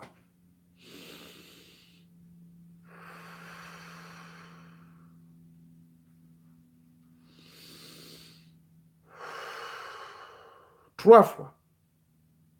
Et vous vous concentrez et vous dites, vous faites la technique de l'aspiration. Donc, vous projetez en esprit que, bon, je dois me rendre au CEDOC. Grand maître, montrez-moi un signe. Avant de m'y rendre, montrez-moi un signe. Dois-je partir ou pas? Quelle que soit la pression qu'on met autour de vous, s'il vous plaît, faites-le. Je vous jure, les maîtres vont intervenir. Maintenant, je vais vous dire comment eux, ils interviennent. Vous n'allez pas voir le maître qui va venir te dire, oh, on oublie. Non, ne parle pas. Ou une voix que vous allez entendre. Non, non, non, non, non. Voilà comment ça se passe. Une fois que vous avez fait cet exercice, vous allez sentir 2 phénomènes pendant que vous êtes assis sur le banc. Tous ceux qui suivent mes enseignements, que ce soit au Gabon ou dans le reste des pays du monde, en Afrique et même en France, partout, expérimentez ce que je vous dis. Je suis un initié, s'il vous plaît. Je ne vous raconte pas n'importe quoi. Parce que je vois certains qui disent, oh, il raconte quoi là? Une fois, vous avez fait cette technique, vous respirez 3 fois, inspiration, expiration, et vous aspirez. Ça veut dire, vous projetez en fonction de votre polarisation. Donc, vous vous polarisez, c'est-à-dire vous vous mettez au diapason avec ce que vous désirez. Par exemple, si vous voulez vous rendre au service d'immigration, vous avez eu rendez-vous. Ou bien, vous voulez seulement aller visiter quelqu'un, et puis, vous attendez. Vous verrez, pour un signe, les maîtres vont vous donner un signe pour vous dire que non, ça ne va pas être bon, ne partez pas. Mais comme nous, on est tellement, ça revient à ce qu'on a toujours dit, mais il y a une voix intérieure qui te parle. Voyez-vous? Il y a une voix intérieure qui te parle, mais on a tendance à ne pas l'écouter. Ça rejoint ce que je viens de dire au prophète Jérémie qui a dit, Dieu vous parle d'une manière ou d'une autre, mais vous ne voulez pas prêter attention. C'est Jérémie chapitre 25. Alors, donc vous restez là, 2 signes vont se présenter. À un moment, vous allez sentir votre corps très léger. C'est comme si vous voulez vous envoler. C'est le signe positif. Allez-y et tout marchera très bien. Vous restez là assis. Vous verrez que votre corps est léger. Vous essayez de bouger les épaules. Vous sentez que vous êtes très léger. C'est un bon signe. Levez-vous. Et puis bon, chérie, oui, oh les enfants, j'arrive. Et ça va marcher. Le deuxième signe. vous verrez les épaules, ça commence à... Vous sentez votre corps qui devient lourd. Mais mon Dieu, qu'est-ce qui m'arrive? Vous sentez le corps qui devient lourd, c'est comme si quelqu'un pose des mains sur vous. Mais maintenant, moi, je vous dis le secret, ce n'est pas comme quelqu'un, mais ce sont les grands maîtres. C'est un maître invisible, c'est un génie qui est en train de te poser les mains sur les épaules, que ne pars pas, ne sors pas, reste, reste. Donc, vous allez sentir le poids sur vos épaules. Vous sentez, ceux qui me suivent là, s'il vous plaît, même sans être initié, vous n'avez jamais vécu ce genre d'expérience? Je vous dis. Mais maintenant, je vous le déballe là. C'est ça, le mystère des sciences occultes. Ce qui se cache derrière ce que nous vivons, le commun des mortels. Mais il n'y a personne pour vous expliquer. Mais c'est ça le rôle d'un initié, de vous expliquer. Donc, vous sentez le corps qui devient lourd. Vous êtes là maintenant. Et pourtant, vous pensiez vous rendre, mais le corps devient lourd. Ah bon, ça va. Je crois que je vais changer d'avis. Ou bien, ah non, je vais tout partir. Vous insistez. Après, oh, dès que vous allez, vous sentez le corps lourd, non? Mais vous insistez quand même, vous vous habillez. Après, vous sentez devant la porte quelqu'un qui cogne. Oh, Angema, est-ce que tu es là? Quelqu'un que tu n'avais même pas prévu recevoir. Mais ça, c'est encore qui? Oh, mais c'est tonton. Oh, mais tonton, je sors. Oh, non, non, non, non, c'est urgent, s'il te plaît. Oh, bon, d'accord, parle, moi je t'écoute. Voilà tonton Guéma qui va commencer à t'expliquer ses palabres, ses problèmes. Oh, ma femme hier, je ne sais pas, elle est partie là-bas. Alors qu'habituellement, il a ses problèmes. Mais qui l'envoie? Mystère des mystères. C'est que les maîtres t'aiment. Les maîtres sont en train d'insister que non, ne t'entête pas. Parce que si tu pars là, voilà, deuxième signe. Le premier signe, on t'a posé les mains, tu sentais que le corps était lourd et tu as insisté. Maintenant, le deuxième signe, voilà tonton Guéma qui vient frapper à ta porte, qui vient te raconter des histoires qu'il vit tous les jours. Prête attention à nous, écoute. Ne pars pas. Mais vous vous entêtez. Tonton Guéma, s'il te plaît. Oh, mais maintenant, il me reste 15 minutes, papa. Qu'est-ce qu'il y a? Oh, mais mon neveu, toi, tu vas me chercher de ta maison, je t'explique un problème. Tonton Guéma, bon, d'accord. Bon, et quand? Je veux venir te voir quand? Oh non, même samedi. Oh, mais franchement, toi, tu veux me bouger mon rendez-vous. Je suis déjà en retard. C'est pas normal, ça. Tonton Guéma s'en va. Et voilà, vous insistez. Vous allez à la route. Vous attendez maintenant le taxi. Ah, alors que l'endroit là, les taxis s'arrêtent habituellement. Il y a plein de taxis. Mais là, ce jour-là, c'est bizarre. Le taxi, rien. Oh, mais merde. Il n'y a pas de taxi. Tu es en train de transpirer. Tu cours à gauche, à droite. Mais mon Dieu, où sont les taxis? Et tu insistes. Ça, ce sont des signes. Donc, apprenez à les écouter. Le premier signe, il est peut-être difficile. Parce que peu de gens peuvent sentir ce poids-là. Mais le deuxième, quand même. Pourtant, vous vous projetez aller quelque part. Mais posez-vous la question. Tonton Guéma ne m'a même pas appelé. Madame Boukandou ne m'a même pas fait signe de vie.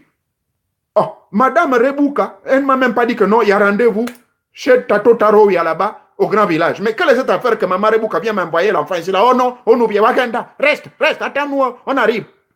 Ce sont les grands maîtres. Apprenez à vous mettre à l'écoute des signes des grands maîtres. Et moi, j'en ai vu le pire. Je vous dis avec expérience, je vous dis les connaissances que je partage avec vous, moi-même, je les ai expérimentées. J'en ai vu le pire. Faut-il que je vous raconte ma propre histoire? Ça se passe en 1993 à Port-Gentil. J'ai travaillé dans une compagnie à l'époque qu'on appelait Amoco. Amoco Oil Company. American Oil Company, autant pour moi. J'étais comme radio on appelle ça bilingual radio operator. Donc, opérateur radio bilingue. Je me suis acheté ma belle petite moto. Et puis, j'étais, je crois, mentier même. Je faisais un peu des trucs de témoin de Jéhovah.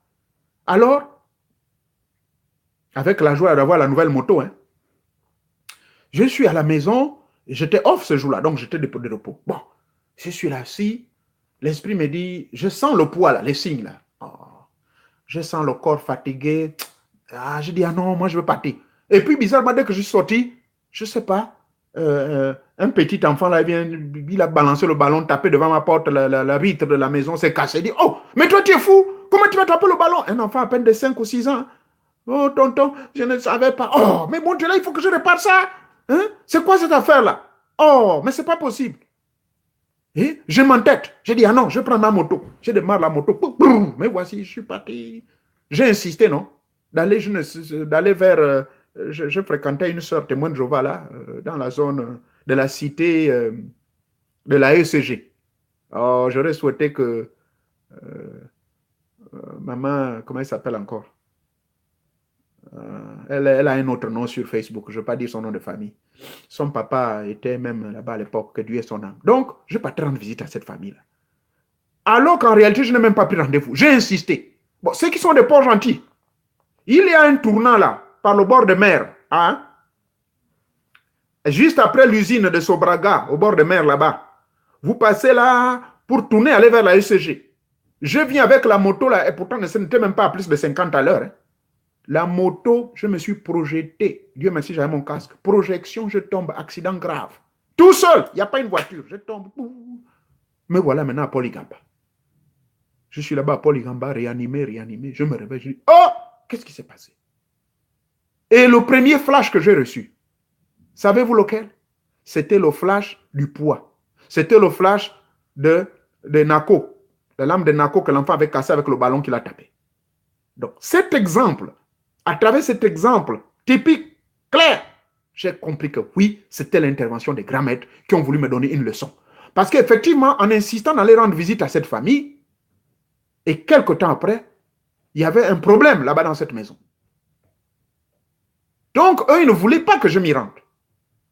Mais c'est parce que j'étais têtu. Donc, se mettre à l'écoute des grands, se mettre à l'écoute des signes des grands maîtres, ou se mettre à l'écoute des maîtres est très, très important. Ou bien se mettre à l'écoute de Dieu, pour ceux qui sont chrétiens, ou se mettre à l'écoute d'Allah Barou, c'est très important parce que ça vous éviterait d'avoir des incidents ou des accidents. Donc, apprenez à écouter ces signes-là. Et ils sont tout simples, il n'y a pas de mystère. Vous avez vu ce que je vous ai expliqué? Vous attendiez à quoi? Qu'un ange va venir vous gifler, un ange va venir vous souffler quelque chose à l'oreille? Non. Bon, maintenant, si vous avez atteint un niveau comme nous autres, oui, on entend des bourdonnements, on entend les voix. Ils vont commencer à vous dire, voyez-vous? Mais ça sont des signes simples. Avant de vous rendre quelque part, avant d'entreprendre une action, avant d'aller dire quoi que ce soit, gardez le silence. Certains même quand la dernière vidéo que j'ai faite, vous avez remarqué que quand je parlais, je toussais. J'ai toussé plus de 2 fois. Pourtant, moi, je ne suis pas d'atout. Moi, je ne suis jamais tombé malade. Je bois pourtant l'eau pour éclairer rien. C'était un signe de maître. Le maître était en train de me dire non, ne rentre pas trop dans les détails. Parce que quelqu'un m'a posé la question, non, explique-nous tous les arsenals qu'on utilise dans le boutique quand on t'initie. Oh, vous voulez que je vous... Et c'est comme ça, la gorge. Je commençais à tousser. C'était un signe de maître. C'est pour cela, vous avez dû remarquer, je dis non. Mais quand même, vous qui êtes même maçon, vous n'avez pas déballé tous les secrets de la maçonnerie. J'étais obligé de trouver des raisons comme ça. Mais en réalité, quand je vous parlais de l'iboga, c'était d'une manière informelle. L'initiation en tant que telle, quand vous la recevez, n'importe quel initié ne va pas vous dire que voilà, il faut l'iboga, il faut ceci, et puis voilà, il faut mélanger avec ça, ceci, cela. Non! Vous voulez quoi? Vous voulez que les gens aillent faire de l'auto-initiation chez eux, après ils vont se faire du mal? Ça, c'est un. Et de deux, les génies, les grands maîtres invisibles ne nous autorisent pas. Une fois, vous avez l'information et vous avez le témoignage, mais allez-y. Je vous ai dit, je vous ai donné mon contact en inbox, donc contactez-moi, je vous donne le contact sûr. Vous allez vous y rendre, peut-être que vous me verrez là-bas, et puis voilà, on vous donne l'initiation. Maintenant, vous-même, vous allez voir les secrets vis-à-vis. C'est ça. Ça, c'était un signe de maître. Et à un moment, je parle, là, tout insiste. C'est un signe de maître. À un moment, vous êtes en train de parler, vous n'êtes pas obligé de répondre à la question. Mais tellement vous pensez que vous connaissez trop, qu'est-ce qui va se passer? Paf, l'air rentre dans votre nez. Vous êtes bloqué. Ce sont les maîtres qui vous disent, chut, tais-toi. Il y a des choses qu'il faut dire, il y a des choses qu'il ne faut pas dire. Hein? Même le grand maître Jésus, à un moment, il répondait à des questions par question. Il répondait à des questions par question. Il n'était pas obligé de développer. Je crois que nous nous sommes compris. Revoyez cette vidéo. Je crois que nous nous sommes compris. Alors, je vous prie de poser les questions. Je crois que j'en ai terminé pour cette partie-ci. Je reste maintenant disponible aux questions, s'il vous plaît. OK?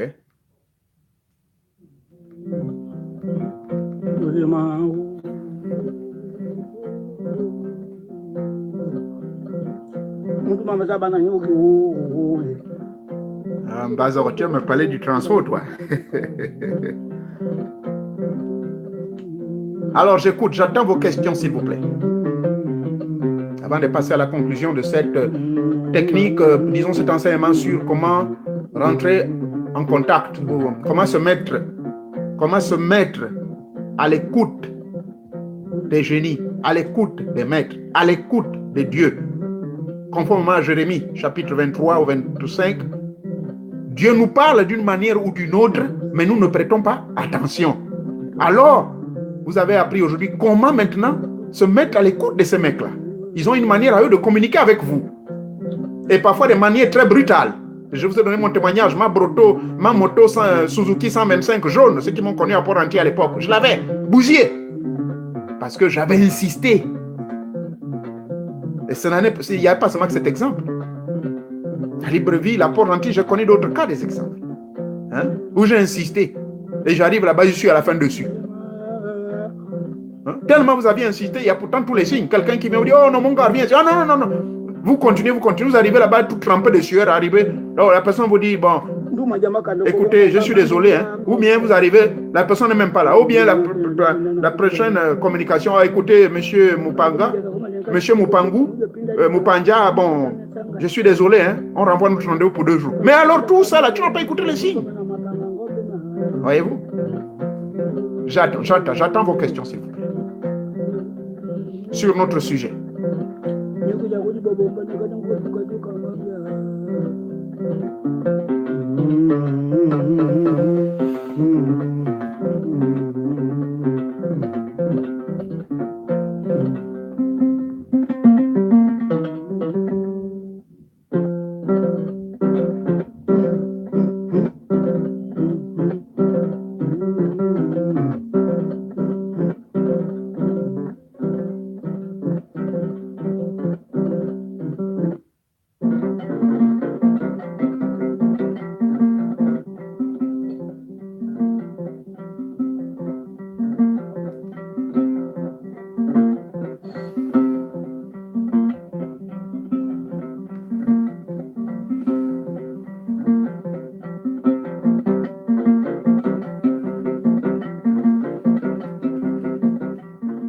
Quelles sont les différentes manières d'atteindre les arcanes secrètes?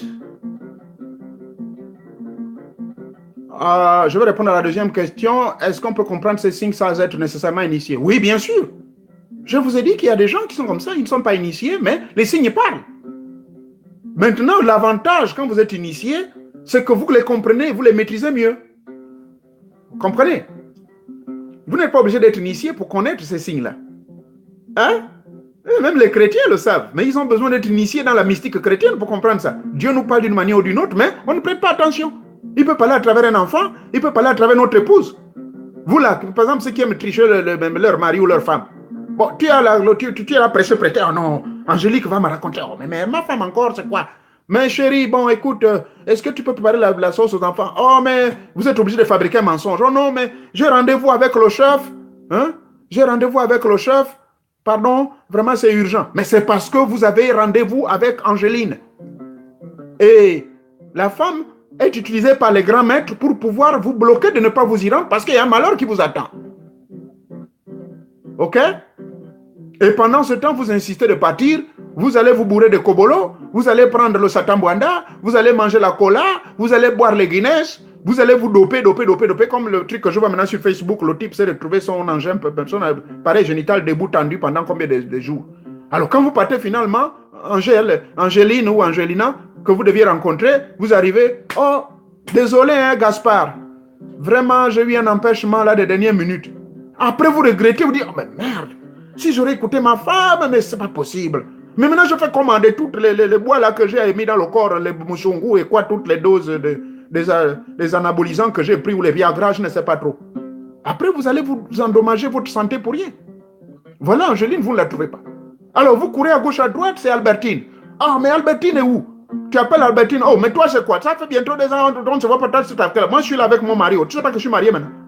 Vous allez maintenant transpirer, vous allez avoir des tensions, et vous retournez à la maison, et madame va te regarder maintenant, mais finalement chérie, tu sembles être triste, c'est comment? Et toi voilà, tu es obligé maintenant de décharger tout sur ta propre femme. Donc, ça c'est des signes. On n'a pas besoin d'être initié, mais sauf que l'avantage quand on est initié, on reçoit ces messages-là. Votre homme de serviteur, parfois, il entend les voix. On me parle. Ah oui, ça c'est quand vous avez atteint un certain niveau. Bon, maintenant, la première question. Y a-t-il d'autres voix? Oh merde, cette question était très importante là. J'aimerais que cette question revienne là. Quelles sont les différentes façons d'atteindre les arcanes secrètes? Voilà. Ah oui, le tato. Les différentes voies secrètes pour ouvrir les arcanes secrètes. Mais je vous ai dit, il y a de multiples initiations. Il n'y a pas que le Bwiti. Moi, j'ai atteint les arcanes secrètes par d'autres méthodes initiatiques. Ok? Parce qu'il faut comprendre que les arcanes secrètes, c'est quoi? Hein? Mais j'ai déjà donné un enseignement sur la méditation. Oui, j'ai déjà donné ça, sur la méditation. Bon, je peux refaire ça la prochaine fois si vous voulez. Donc, les arcanes secrètes peuvent être ouvertes par d'autres techniques, autres que l'initiation au Bwiti, autre que l'initiation au Djembe. Ok? Il y en a d'autres. Il y en a 1001 initiations. Moi, je vous répète que ce n'est pas le Bwiti qui m'a ouvert les arcanes secrètes. Le Bwiti, c'était par curiosité. Hein? Avoir des apparitions de défunts, est-ce bien ou mal chez un enfant? Un enfant, c'est rare qu'il voit les apparitions de défunts. C'est souvent rare. Apparitions de défunts, ils apparaissent. Souvent, ils ne font aucun mal. Souvent, ils aiment apparaître aux enfants, d'ailleurs, auprès des enfants. Et même les anges. Les anges, souvent, apparaissent aux êtres innocents, aux filles vierges. Voilà pourquoi, dans la magie cérémonielle indienne, on nous avait toujours expliqué, même dans la Kabbale, on nous explique que pour ceux qui, je ne sais pas si certains qui sont là m'ont entendu, m'ont suivi ma vidéo où je parle de Abramelin l'hommage. Pour évoquer les esprits ou les génies, souvent on recommande, il y a certains rites que je faisais dans la pratique kabbalistique où on exigeait que pendant que je fais le rite, il faudrait que j'aie 2 enfants. Donc une fille vierge et un petit garçon innocent. Et comme ça, les anges vont apparaître. Ils n'apparaissent pas physiquement, mais il y a des manifestations. Vous sentirez le froid, ils vont vibrer, ils vont taper, et après vous parlez, et ils vous donnent la solution. Oui, les esprits des défunts peuvent aussi apparaître auprès des enfants. Pas pour les faire du mal, mais ils aiment bien les enfants, parce que les enfants sont des êtres innocents. Et les enfants, souvent, c'est des êtres qui sont nantis de certains pouvoirs. Ils ont la clairaudience, ils ont la clairvoyance, et je peux vous dire qu'ils peuvent avoir aussi le pouvoir de télépsychie, donc de transmettre des messages auprès des défunts. Donc ce n'est pas une surprise que cela puisse arriver. Donc, en dehors, revenant, là je répondu à cette question, maintenant revenons sur la question des arcanes secrètes. Les arcanes secrètes, c'est quoi? Ce sont des chambres de l'au-delà, ce sont les différents niveaux de conscience qui peuvent être accessibles par tout initié qui prend sérieusement son enseignement, qui prend sérieusement sa base initiatique, c'est-à-dire l'école à laquelle il s'adhère, ou bien par exemple si c'est le cas d'un bouddhiste, parce que ce n'est pas tous les bouddhistes réellement qui peuvent avoir les capacités d'être un véritable niman et d'atteindre les hautes dimensions, de traverser au-delà de la mer, comme on le dit dans le langage bouddhi. Ceux qui ont été initiés peuvent comprendre de quoi je parle. Ce n'est pas tous, parce que beaucoup sont dans le gain égoïste, beaucoup sont dans cette affaire de l'ego, voyez-vous. Mais si vous prenez sérieusement vos enseignements, si vous prenez sérieusement vos connaissances acquises, oui, les arcanes secrètes peuvent être ouvertes dans n'importe quel domaine. Même dans le yoga que je pratique. Hein, le pranayama yoga, qui est le yoga de la méditation transcendantale. Okay? J'ai fait une vidéo sur le Bwiti, je crois, avant-hier. Bon, c'est vrai que c'est un peu plus sur l'ibogage. Oui, je l'ai fait. La réponse est oui. Maintenant, vous voulez que je parle trop du Bwiti? Moi, je ne veux pas trop rentrer, mais je crois que j'en ai parlé. J'en ai parlé, du Bwiti. Donc, les portes des arcanes peuvent être ouvertes par n'importe quel moyen ou socle initiatique. Il n'y a pas que le Bwiti. Ça peut même être ouvert par la religion, par la voie que j'ai appelée la mystique chrétienne. Voyez-vous, la Kabbale vous enseigne comment ouvrir les arcanes secrètes. La mystique chrétienne vous enseigne comment avoir accès. Et bien d'autres. Et même dans le Ndjembe, dans le Ilombo, et même dans le Mwiri, et dans le Mungala Benso, et tout ça. Donc, nos sociétés secrètes africaines, nous sommes capables d'ouvrir par des voies et moyens les arcanes secrètes. Mais n'oubliez pas que l'activateur numéro 1, le catalysateur numéro 1, c'est l'iboga, bois sacré. D'autres questions?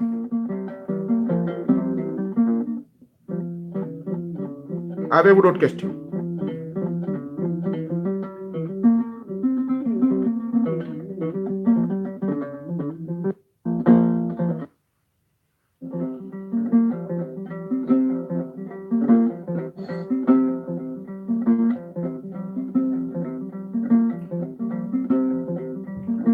Ok, la pièce maîtresse cherche une initiation sérieuse à l'iboga. Je vous ai dit, contactez-moi en inbox sur ma page Facebook et je vais vous mettre en contact avec qui de droit qui va vous initier. Voilà, c'est mon grand frère, il n'y a pas de problème. Il n'y a jamais eu d'incident, il a fait plus de 40 ans et vous aurez ce que vous voulez. Vous me contactez, il ne va pas vous demander beaucoup d'argent. C'est un professeur agrégé, il voyage à travers le monde, conférencier, donc il n'a pas le temps de vous escroquer. Hein? Donc contactez-moi et je vous mettrai en contact avec lui et je lui en parlerai d'abord et puis vous allez l'appeler sans problème. D'autres questions?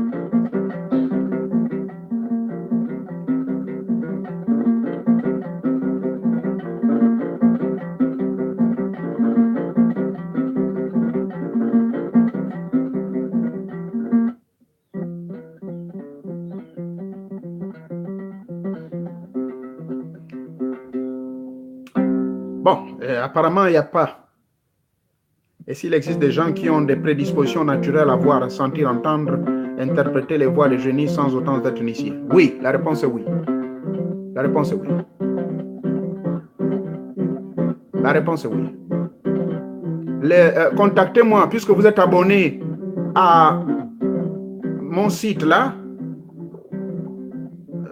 Vous êtes abonné à mon site Tatanzambe Akana, ici, sur Facebook, sur YouTube. Alors, laissez un message sur YouTube, présentez-vous et reposez-moi la même question sur mon compte Facebook. Je vais vous le balancer.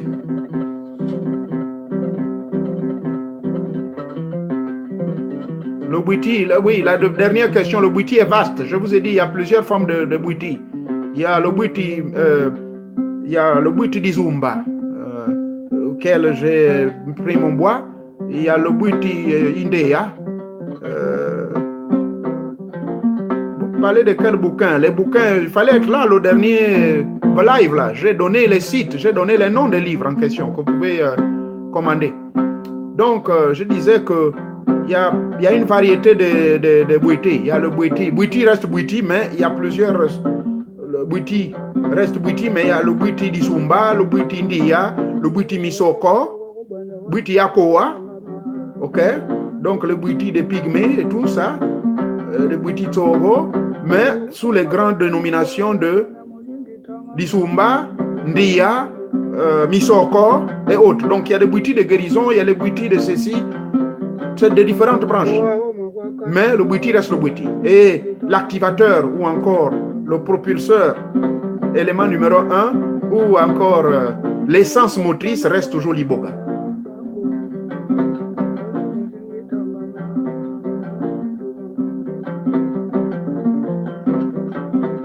Je crois avoir répondu à toutes vos questions.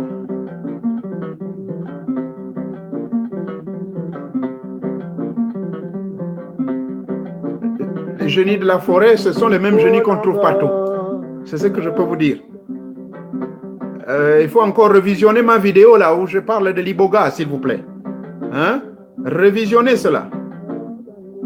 Mbumba Yano, allez-y dans ma vidéo, je parle de ça. Ça, c'est des nouvelles personnes. Bon, allez-y suivre ma vidéo où je parle de l'initiation, justement, de la femme sur la femme de nuit. Mari de nuit ou femme de nuit. C'est celle-là qu'on appelle le Mbumba Yano ou le Mbumba.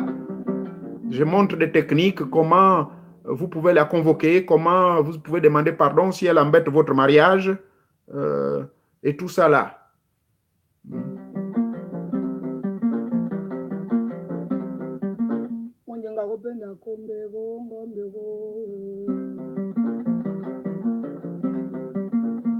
Le prochain live, bon, je ne sais pas. Je vous ai fait une surprise aujourd'hui, je suis content que vous soyez là. Le prochain live, c'est sûrement quand je serai un peu de repos là, parce que je viens de reprendre mes activités professionnelles. Ça va être sûrement, je verrai bien d'ici la semaine prochaine, on verra une date. Je vais vous confirmer au moins 2 jours à l'avance.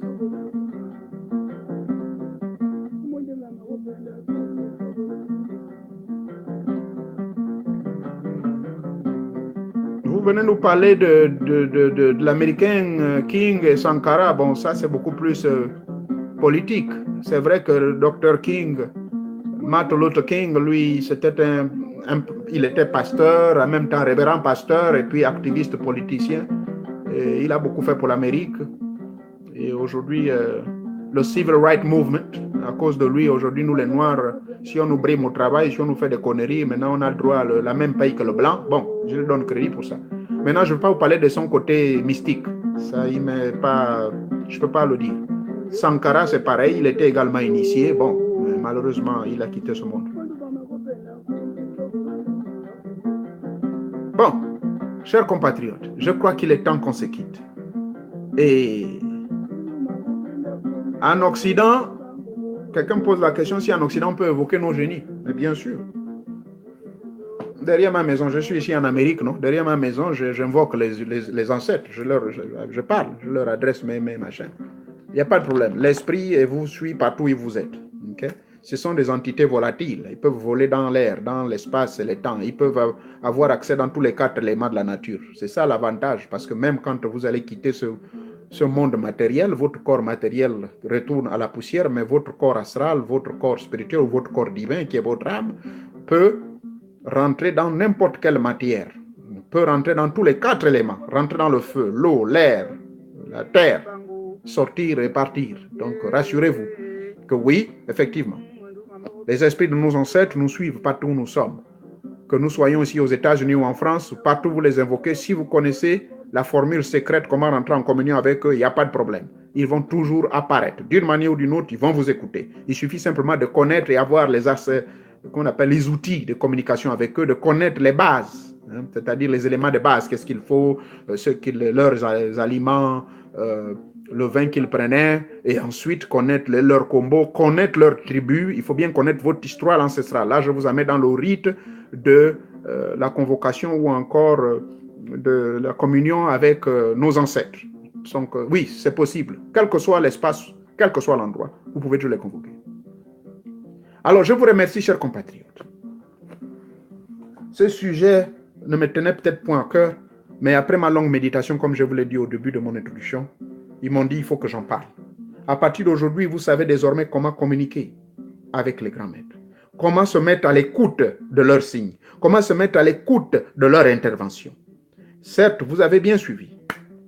Maintenant, cette imagination de quelqu'un qui va vous gifler ou qui va vous dire une parole, ce n'est pas comme ça ils apparaissent. Sauf si vous avez atteint un certain niveau, ils peuvent passer par personne interposée. Ils peuvent également vous donner quelques messages directement. Mais souvent, ce sont des signes. Ils peuvent poser les mains sur vous. Ils peuvent même intervenir sur la vidéo, comme ils l'ont fait plusieurs fois. Vous avez suivi dans mes lives. Si vous recevez ma vidéo sur la toute dernière, où j'ai posé mes mains en signe de respect, ils ont bloqué cette image pour quelques secondes. Je vous dis, je suis tout seul dans mon studio. Nul n'est autorisé d'être ici. Parce qu'il faut être initié. Et je suis le seul. Donc, nul ne rentre dans cette pièce pour m'aider à faire quoi que ce soit. Je le fais tout seul. C'est pour vous dire que ces derniers interviennent d'une manière ou d'une autre. Et je vous ai, au cours de mon développement, hein, il y a plusieurs manières ils peuvent se présenter. Si vous vous mettez comment dirais-je, vous osez dire des choses qui ne leur plaisent pas ou qui ne sont pas nécessaires, vous verrez qu'ils vont intervenir, soit sur votre plan physique, sur votre langue, ils vont vous bloquer, vous allez tousser ou bien vous allez faire un accident. Malheureusement, comme je vous ai dit, hein, leurs interventions peuvent être soit avec conséquences négatives ou à conséquences positives. Négative veut dire ça peut amener même des accidents graves, voire mortels, parce que vous n'aurez jamais voulu écouter. Ils le font pour votre bien. Donc, mettez-vous à l'écoute des signes des grands maîtres et de cette façon, vous allez désormais bénéficier de leur aide, car ils vont vous épauler dans votre vie, ils vont vous aider afin d'accomplir vos rêves les plus profonds et dans tous les domaines de votre vie. Il est très important. Maintenant, pour accélérer ce processus d'écoute des signes des grands maîtres, je vous recommanderais de vous initier. Et cette initiation, pour ceux qui sont en Europe, si vous n'avez pas accès au Bwiti, vous pouvez avoir accès à d'autres initiations. Et elles existent bel et bien. Je suis très démocrate en matière de la recherche spirituelle, mais je me maintiens toujours au livre de 1 Thessaloniciens chapitre 5 verset 21, si vous avez une Bible, où il est écrit que toute connaissance qui vous est proposée ou qui est à votre disposition, veuillez prendre le soin de l'examiner attentivement, restez attaché à ce qui est bon pour vous, ce qui vous convient, et rejetez ce qui ne vous convient pas, ce qui ne peut vous amener à l'évolution ou à l'élévation de votre conscience.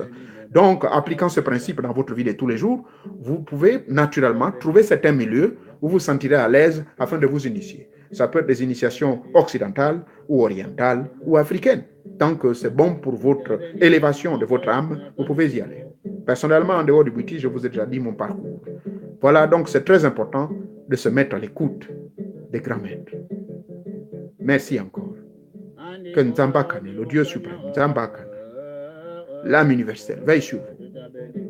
Et qu'il vous aide à faire le bon choix de votre vie. Et que le bonheur, la paix, et surtout la paix, car sans la paix intérieure, vous ne pouvez pas réussir dans le plan spirituel et matériel. C'est cette paix intérieure que nous recherchons tous.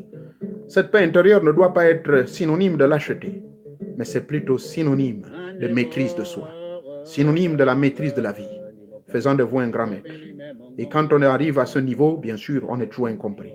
C'est pas grave, laissez les gens parler, laissez les gens exhiber, laissez les gens dire ce qu'ils veulent. Merci beaucoup, que Dieu nous bénisse.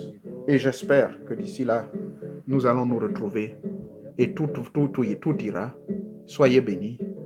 Merci encore, merci encore, merci encore.